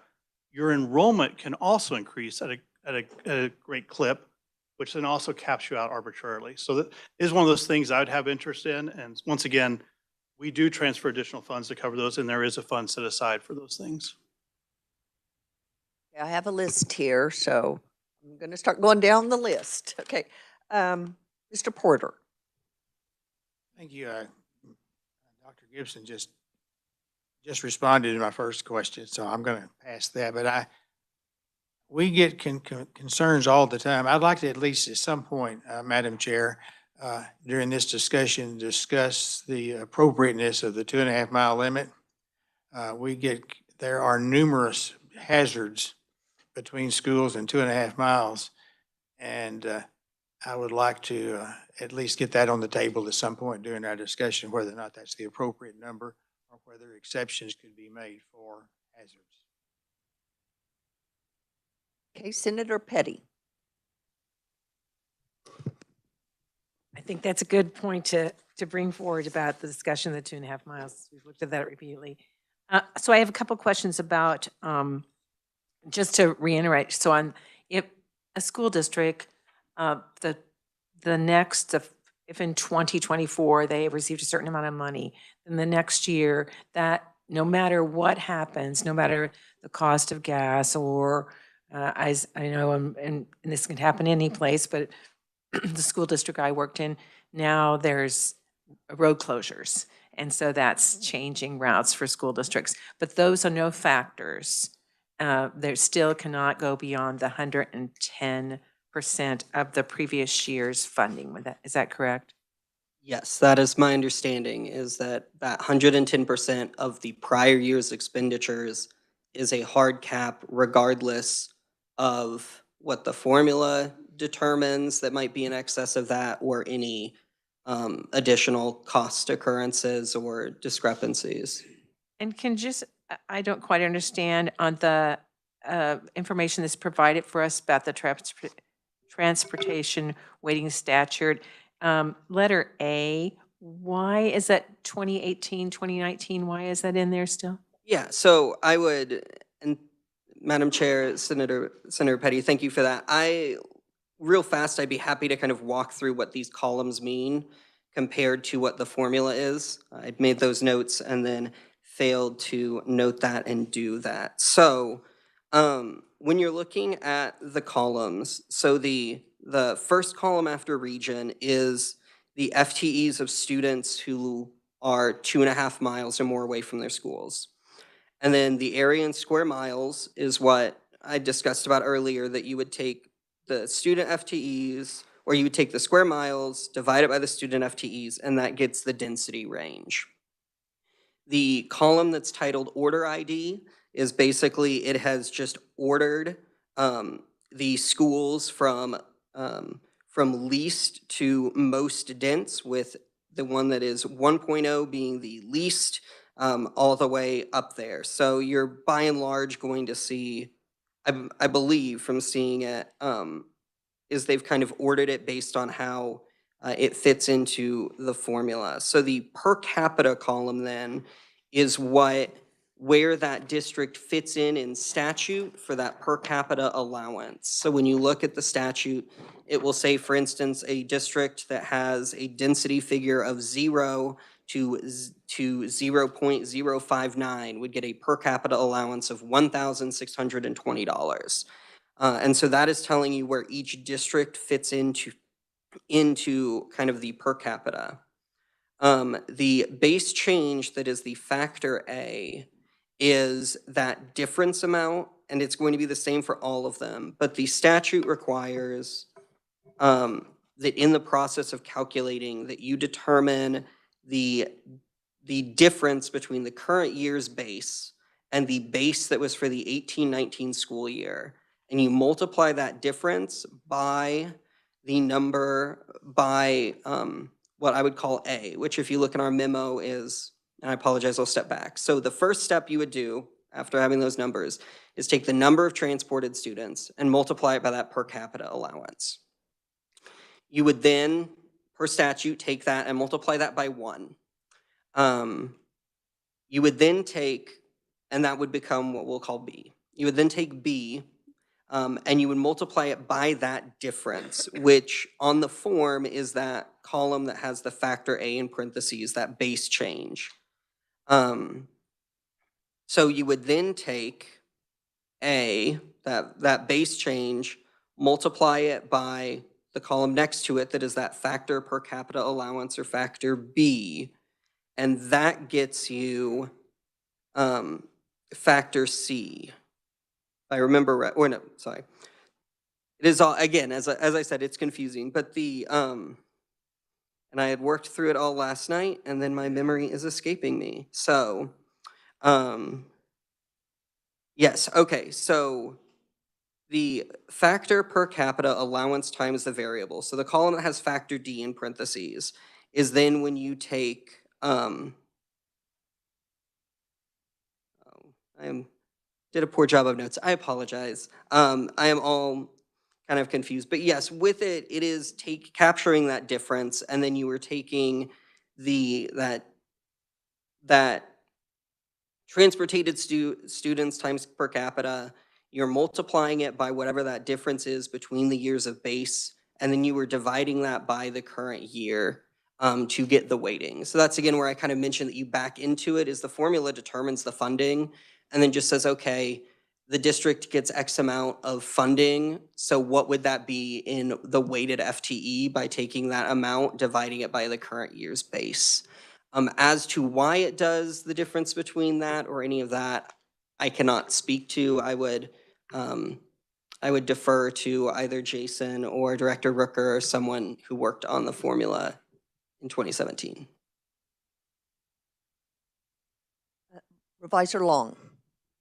Madam Chair, members of the committee, the question as to why the specificity of school year 2018, 2019, this statute was created as an alternative calculation from the previous weighting, which was based on a graph.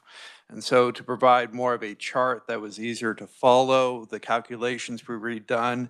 To do those recalculations required a base year for the base aid, which was 1819 at the time. And so the calculations are now based on using that base year of 1819, which then we create the difference, and then you get the table of the per capita allowance, just because that was easier to follow than the cost density graph of the old school formula, if you remember. This is easier to follow. I'd hate to see the previous one. Good gravy. Okay. Director Rooker. Just want to observe that if there's any part of that process in 17 and 18 that gives me PTSD, it's this one. The infamous line of best fit or curve of best fit. So yeah, this as I recall, this was designed, I like the term per capita allowance. It was not designed to reimburse for costs incurred. As has been mentioned, we heard a lot of testimony from districts who have the kind of major state highways or other forms of hazard that actually do transport all of their students in some cases. Distances play into it in certain parts of the state, that kind of thing. But where 2.5 miles is not walkable for a student to safely get to school, lots and lots and lots of committee time spent on all of this. Not saying we landed on the easiest or best, but this is, there was a lot of layers that went into this and a lot of back and forth in terms of how we chose to get here. So just observing that for the record. Representative McDonald. Thank you, Madam Chair. My original question was the same as Mr. Porter's. This 2.5 limit is a little crazy to me. I cannot imagine anyone turning their elementary age child or even middle school child to walk 2.5 miles in Kansas weather. So I would really like for us to look at that. One thing that was occurring to me while we were talking about transportation, I understand this is getting to and from school, but what about other transportation, like to and from sporting events or field trips? Is anything like that acknowledged in any of these formulas, or is that all just expected to be eaten by the district? I don't know how a lot of districts do it. In the districts that I've been in, a lot of times it comes out of the athletic budget. Some teams fundraise in order to have transportation, but we can look into, but I don't believe anything outside of to and from school is included in the transportation formula. I think they make up for that out of gate proceeds and other things. So, Representative Hill. Thank you, Madam Chair. Matthew, quick question, and maybe you addressed this as you were going through, but I'm trying to see what step 2 does on the white sheet. To me, it looks like A and C end up being exactly the same number. Madam Chair, Representative, A and B, yes, would be the same number. My understanding, and I would allow either of the revisers to correct me if I'm wrong, is that I believe that it was left in there because at some point in an old formula, you multiplied by something other than 1. And so rather than remove it and then add it back in, if at a time the legislature decided to change it, it was determined just to keep it as 1, so that if it was decided to be changed later, you would just be changing the 1 rather than reinserting it. But that's about the best I've ever run across. I'm not quite certain of the purpose. Then step 3 essentially is a COLA. Is that correct? Is that what we're doing there? Is adjusting based on the increase in base brought about by the cost of living index? Yes, and so I did look at this again and redefine my notes. So the column that has factor B in parentheses represents step 1. And then the column that says factor D represents step 3. So yes, so for instance, for 101 Erie Galesburg, under just taking the transportation, the students by per capita would be 200 and rounded up to 230,000. And then when you multiply that by the difference in base, that raises it to 297,000. So yes, it is taking into account that base is increasing. Okay, that's the way I was interpreting that. One last question, if I may. How is mileage measured? What is used to determine where we measure from and to? I believe it's the flagpole. Madam Chair. I believe it's the flagpole, correct? It used to be, because we were very strategic in where we placed our flagpoles in our on our schoolyard. I don't know if that's changed. It's been a while, but it used to be the flagpole. So, Madam Chair, Representative, the statutory definition of a transported student would mean a student who's included in the enrollment who resides 2.5 miles or more by the usually traveled road from the school building such students attend and for whom transportation is made available. As far as where on that building, I could not speak to. I'd allow other individuals to determine that, but it does specifically state usually traveled road. So it is not as the crow flies. I wanted to get the flagpole out there. It is the flagpole at the building, is that correct? My knowledge, the superintendent, I mean, that was always my understanding. Okay, thank you. Yeah, you bet. Representative Estes. Matthew, this one is for you and for everybody else. In order to kind of follow you better, it'd be nice if there was another row underneath these that had that brief explanation in them and reduce the number of page flipping. Thank you. Dr. Harwood. I think I figured out part of the question. So factor D is the calculated transportation funding for that district. Is that correct? I believe so. Again, everything to the left of the green column header that starts doing dollars, I just copied and pasted from Data Central. I mean, from Legal Max, not from Data Central. But yes, I believe that is then what is the final determination of aid. Would be that factor D before you then divide by base to get the weighting.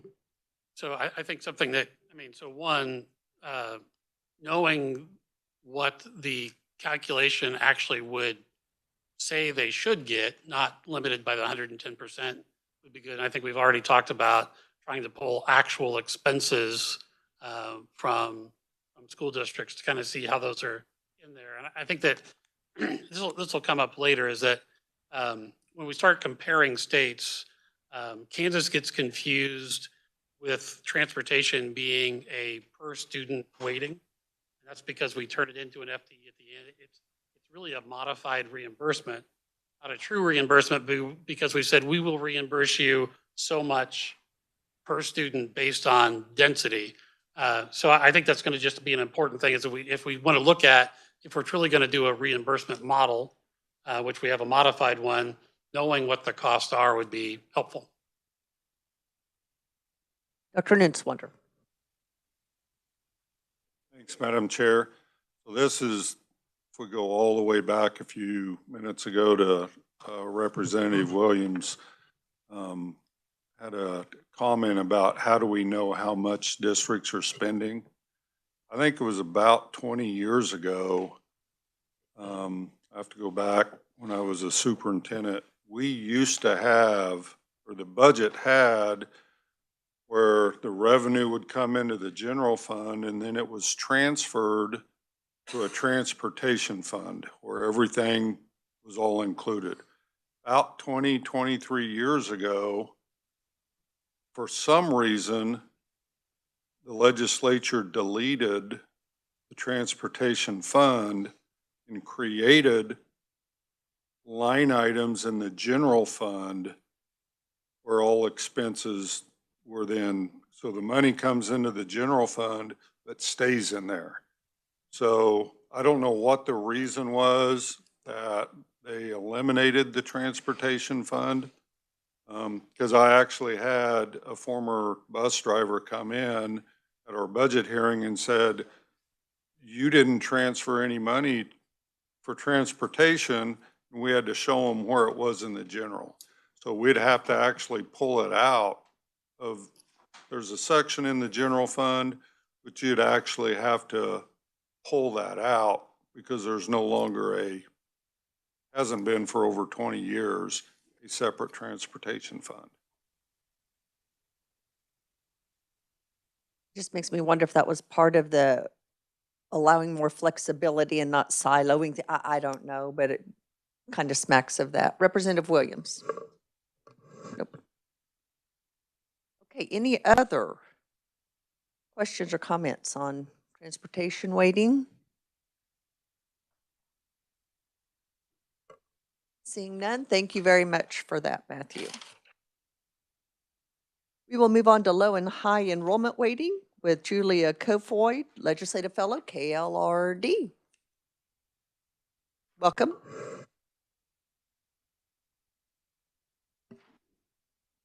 Good morning, Madam Chair, members of the task force. My name is Julia Kofoid, and I am a Legislative Fellow with KLRD.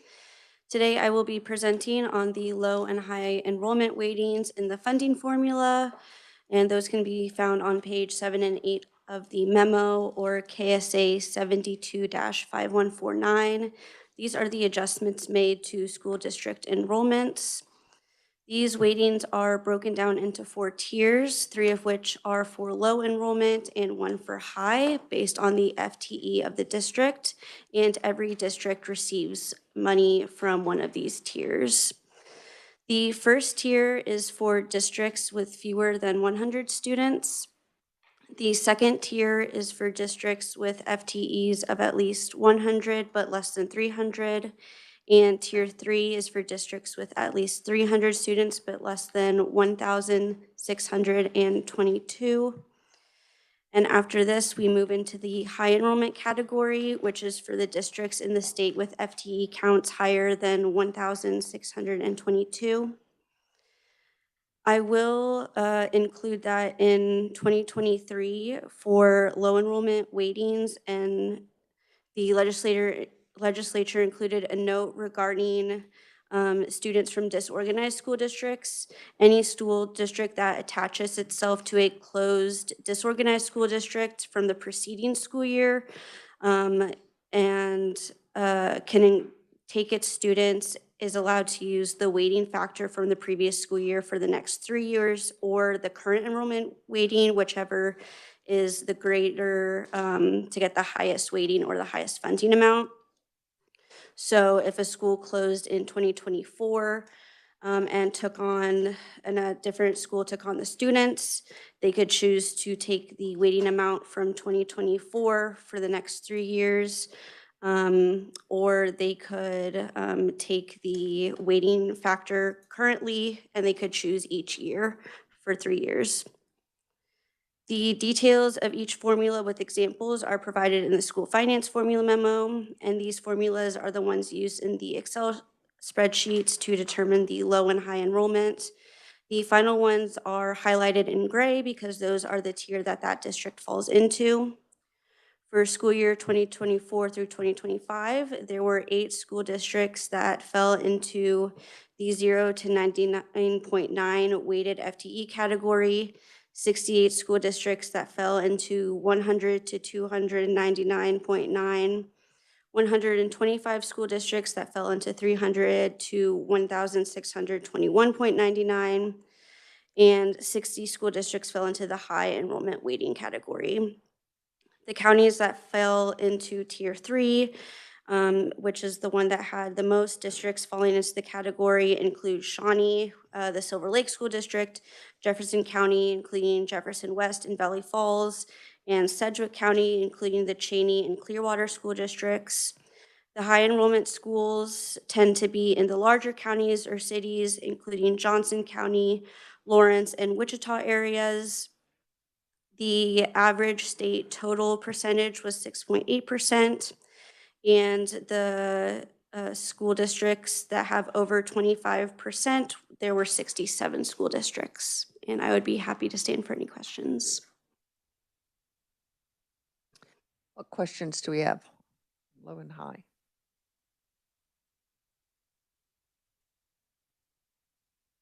Seeing none. Thank you very much. Oh, Dr. Harwood. I just want to, I don't have any questions about that, but when the part that she talked about that got added in 2023 about schools that were closed, I think that's something that we need to look at. One of the reasons I think that was put in was because at that point, you could not use current year enrollment as part of the calculation. The other part is that the way it's written, a school could close in Hayes and the student start attending in Oskaloosa, and that would count as a school that closed. I think the intention was when a school closes and people go to a surrounding district. And so I think there are some unintended consequences with that and some unintended complications that we just need to look at as we move through. So I just wanted to bring it up. Representative Hill. Thank you, Madam Chair. Just a quick methodology question here. As I'm looking at this and it says a bilinear transition, I'm assuming that means we have two separate regression lines that we use. Am I correct on that? I would, Madam Chair and Representative, I would defer that to one of my colleagues.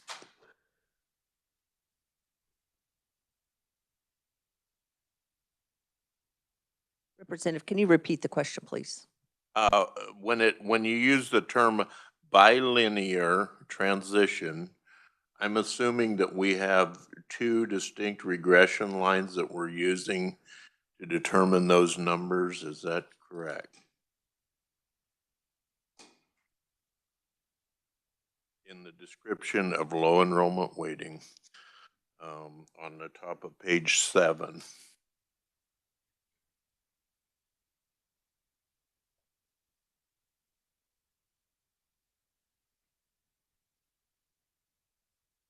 Dr. Harwood. So, I mean, so there are 4 distinct categories. So there's not a regression line for under 100. That's all the same. And then there are 2 separate categories for the 100 to 300 and the 300 to 1600, which would be calculated separately with a different line.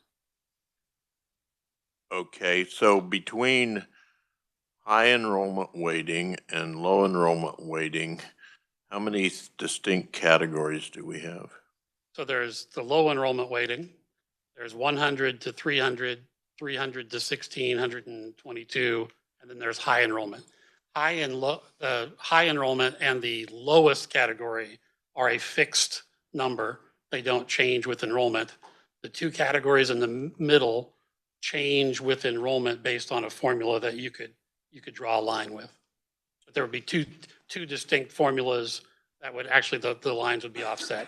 Okay, thank you. Okay, I think we got that one. Thank you very much. So every district is either high or low. There's none that are like Goldilocks and the Three Bears, just right. Correct? Yes, they all fit into one of these tiers. Okay. Any other questions, comments? Thank you very much. Okay, now we will move on to our final weighting for the day, ancillary and cost of living, and we have Nicole Fielder, research analyst from KLRD. Yes, hello everyone, Madam Chair and members of the task force. I will be covering two weightings, but I do get to bring us home. I am the last one for the day.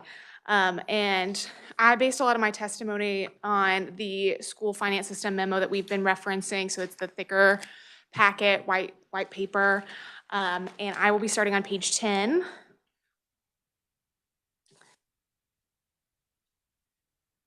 So again, I'll be covering both ancillary school facilities weighting and the cost of living weighting.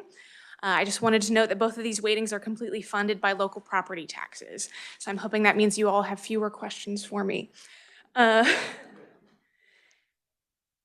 page 10 of the finance memo about ancillary school facilities weighting, a school district can apply to the State Board of Tax Appeals for authority to levy local property taxes to operate a new school facility. The tax could initially be levied for 2 years and then extended and reduced over a period of 6 years. Similar practices have been in law since 1993, and the weighting was formally created in 1997. To qualify for the ancillary weighting, a district would have commenced or will commence operation of one or more new school facilities in the preceding school year or the current school year.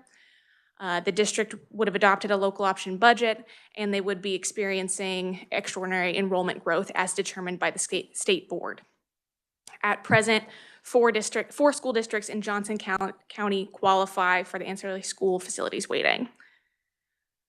Part of the statute calculates the actual tax levy.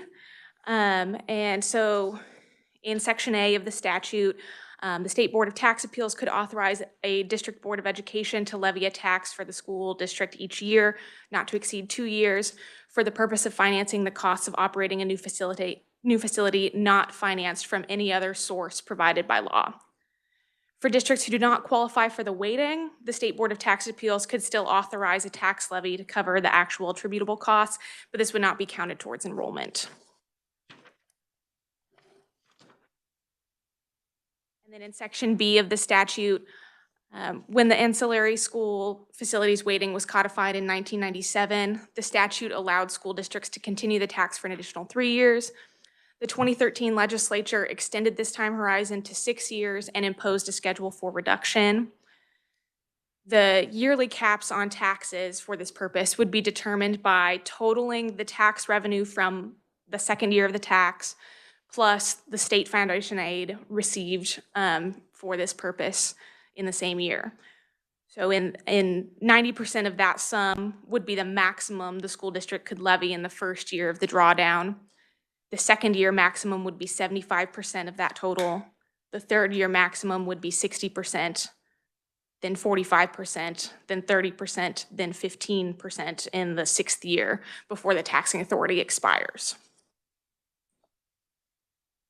To calculate the weighting itself, the ancillary school facilities weighting is determined each school year in which the weighting may be assigned to enrollment. The weighting is calculated simply as tax revenues from the attributable tax year divided by base. A district with an ancillary property tax levy of $350,000 would receive a weighting of 72.2 during the 22-23 school year, which was the example in the memo. And they just got that by dividing the tax levy by the base of that year. This weighting is completely funded by local property taxes. Those taxes are remitted to the state treasury and distributed back to the school district as part of its state foundation aid. And I'm happy to pause for questions on the ancillary weighting. Do we have any questions at this point? Yes, Representative McDonald. Thank you, Madam Chair. The two districts that I represent are two of the four on the list. Have we had any conversations with those four school districts on how well they think this process is working, or any suggestions they might have for improvement? If not, I think that's something we should explore. Yes. Okay, we will put that down on our list. Any other questions? Seeing none, you may, oh, I'm sorry, Dr. Harwood. I guess at this point, it's, I think Jennifer mentioned it at the beginning, the school facilities weighting, which is still in legislation. Director Rooker could probably shine more on this, but it seems like the ancillary weighting took the place of that as that got taken off. So I think if we're going to talk about how well the ancillary weighting is working, we can talk about why the school facilities weighting was taken off. I'm assuming that it was to shift funding because of new buildings to a local tax versus a state process. So just if we're not going to use it, we ought to get rid of the one, but just understanding why it changed would be important. I see a head nodding. Would you care to elaborate, or that's accurate? Actually, quite a lot of debate for a pretty contained weighting, if you will. But yeah, I mean, the debate over districts growing enough to need to open new buildings above and like not just renewing or building something to replace an existing, but actually needing to add new buildings to accommodate the growth in students. So I think Dr. Harwood is pretty close to on the money in terms of the shift that occurred, but those districts, at the time, we heard a lot from the districts affected about the importance of having some kind of funding to equip those buildings. Thank you. Thank you for that additional information. Any other questions or comments? Okay, you may proceed. Thank you, Madam Chair. Now on to the cost of living weighting, the final weighting for today. The cost of living weighting was created in 2006, and the statute was last updated in 2023 to adjust some of the values in the weighting.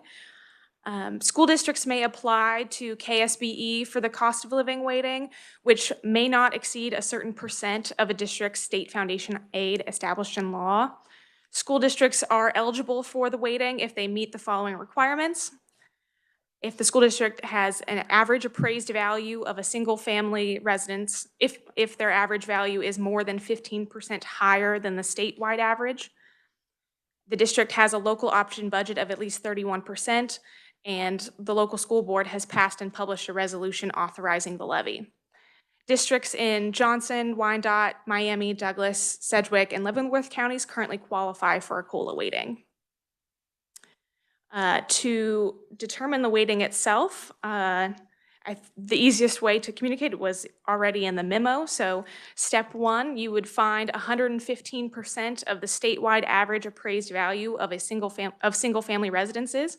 That would be value A. Step two, you find the difference between the district average appraised value and the 115% of the statewide average to create value B. This value is what qualified that district for the weighting itself. Step three, you take value B and divide it by A to get C. So in other words, that value that qualified them, you divide it by the 115% of the statewide average home value to get C. Step four, you take C and you multiply it by 0.115 to get D. In step five, the school district's total foundation aid is multiplied by D, or that cap that we mentioned earlier, which is currently 0.07 adjusted for inflation, whichever is less. So school district's total foundation aid multiplied by D or the cap. Step six is that value divided by the current year's base to get the COLA weighting.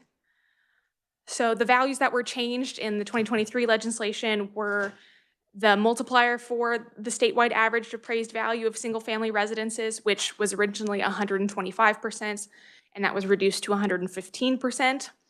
And then they also changed the weighting cap, which was originally 5%, and they increased it to 7%, and indexed it to inflation.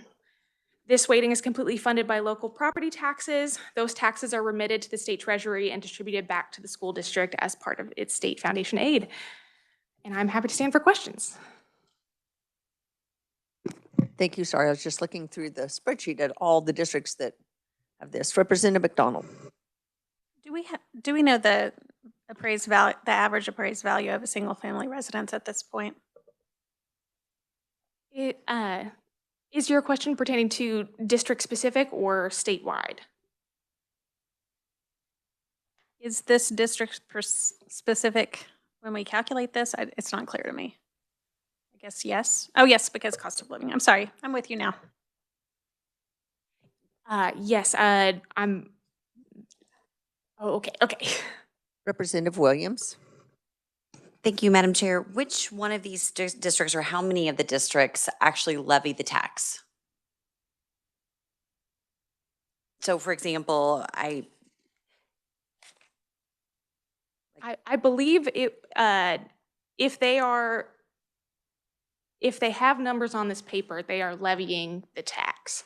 So those handful of districts that I mentioned, how many is that? A dozen or so. They do levy the tax. So I see the maximum computing cost of living authority. Which column tells me for sure that they are doing it? Because I have two districts that could qualify. I just want to make sure I'm looking at the column that says that they are actually collecting it and levying the tax. As I recall, when we passed this a couple of years ago, we gave increased authority. Those two districts weren't levying any. So I just want to be sure it's not that they qualify versus they actually are. My understanding, and I'm happy if my colleagues would like to chime in and clarify, but my understanding is that if they are receiving aid through this weighting, it is because they have originally received those tax revenues. They remit it to the treasury, and then it's assigned back to them through the aid formula. Could we get verification? Yes, Mr. Willis. Madam Chair, Representative. Yes, my understanding is because the weighting is backed into, is if the district has a weighting, then they are levying the tax. You will notice that there are districts that have numbers under the maximum computed cost of living, which, again, my understanding would be that those are districts that likely could, but have chosen not to because, again, they do not have a weighted FTE, which is computed as part of levying that tax. Because you take how much they have chosen to levy and divide that by the base aid to get the weighting. So like, for instance, from Legal Max, you wouldn't, Andover is shown to have a maximum computed cost of living calculation of about 3 million, but they do not have any weighted FTEs under cost of living. So that's at least my understanding of it.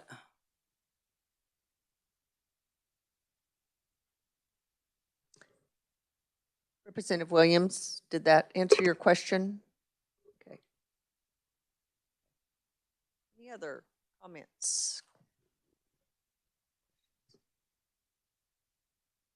Yes, Dr. Rooker. I would, again, just for the historical perspective, we did spend some time looking at the comparable wage index across the state.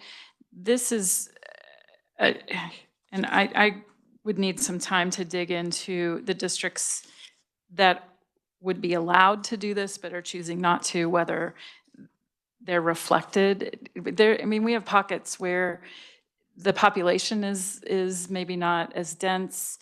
They're in parts of the state where it's tough to attract staff, so wages have to be higher in order to incentivize the to be attractive to people to move.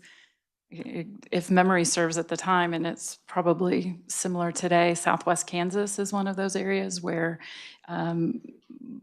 districts were having to offer incentives to attract staff to fill classrooms. So there's more than just the assessed valuation. I mean, this tends to reflect if home prices are high, the cost of living tends to be higher. It tends to be more population dense areas, but the comparable wage index is another credible way of looking at cost of living issues.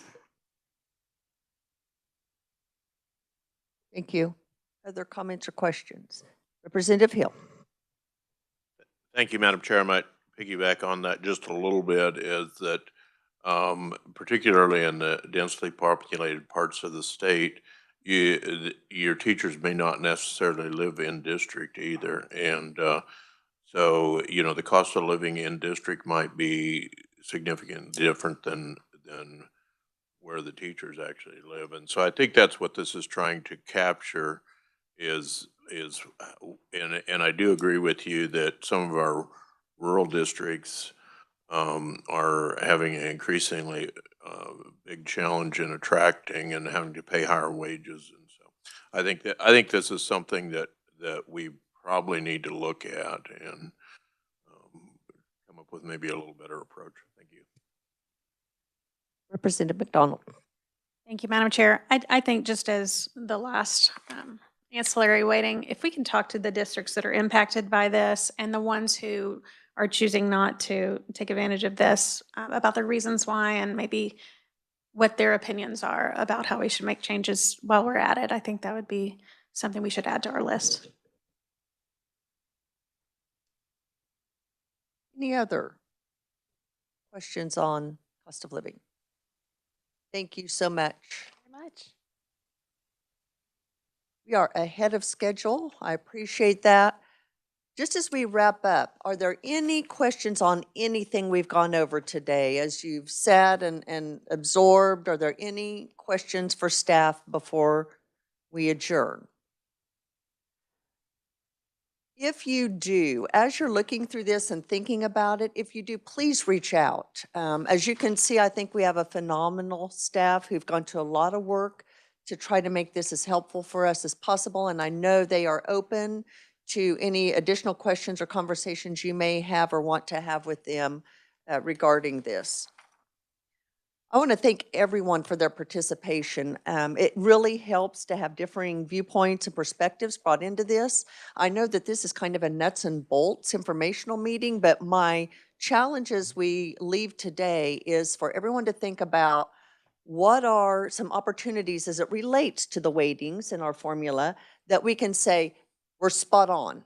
That makes sense, that needs to stay, or opportunities, as we've heard, maybe we need to look at that. Maybe that's not the best way to handle that specific item going forward. Are there opportunities to improve upon and have more accurate reflections in how we fund the needs of our students? And so be thinking about that. For those of us from the education world, we've done the here's what, we need to do the so what, now what. So try to kind of move in your thinking from, okay, we got this, but what does it really say? And then what are we going to do about it? So be thinking on those terms. I know this is a pretty concrete presentation today, but I think the discussion has helped kind of flesh out some of the things as we move forward and get down to looking at how we apply it to a new formula. I think that's been very, very helpful.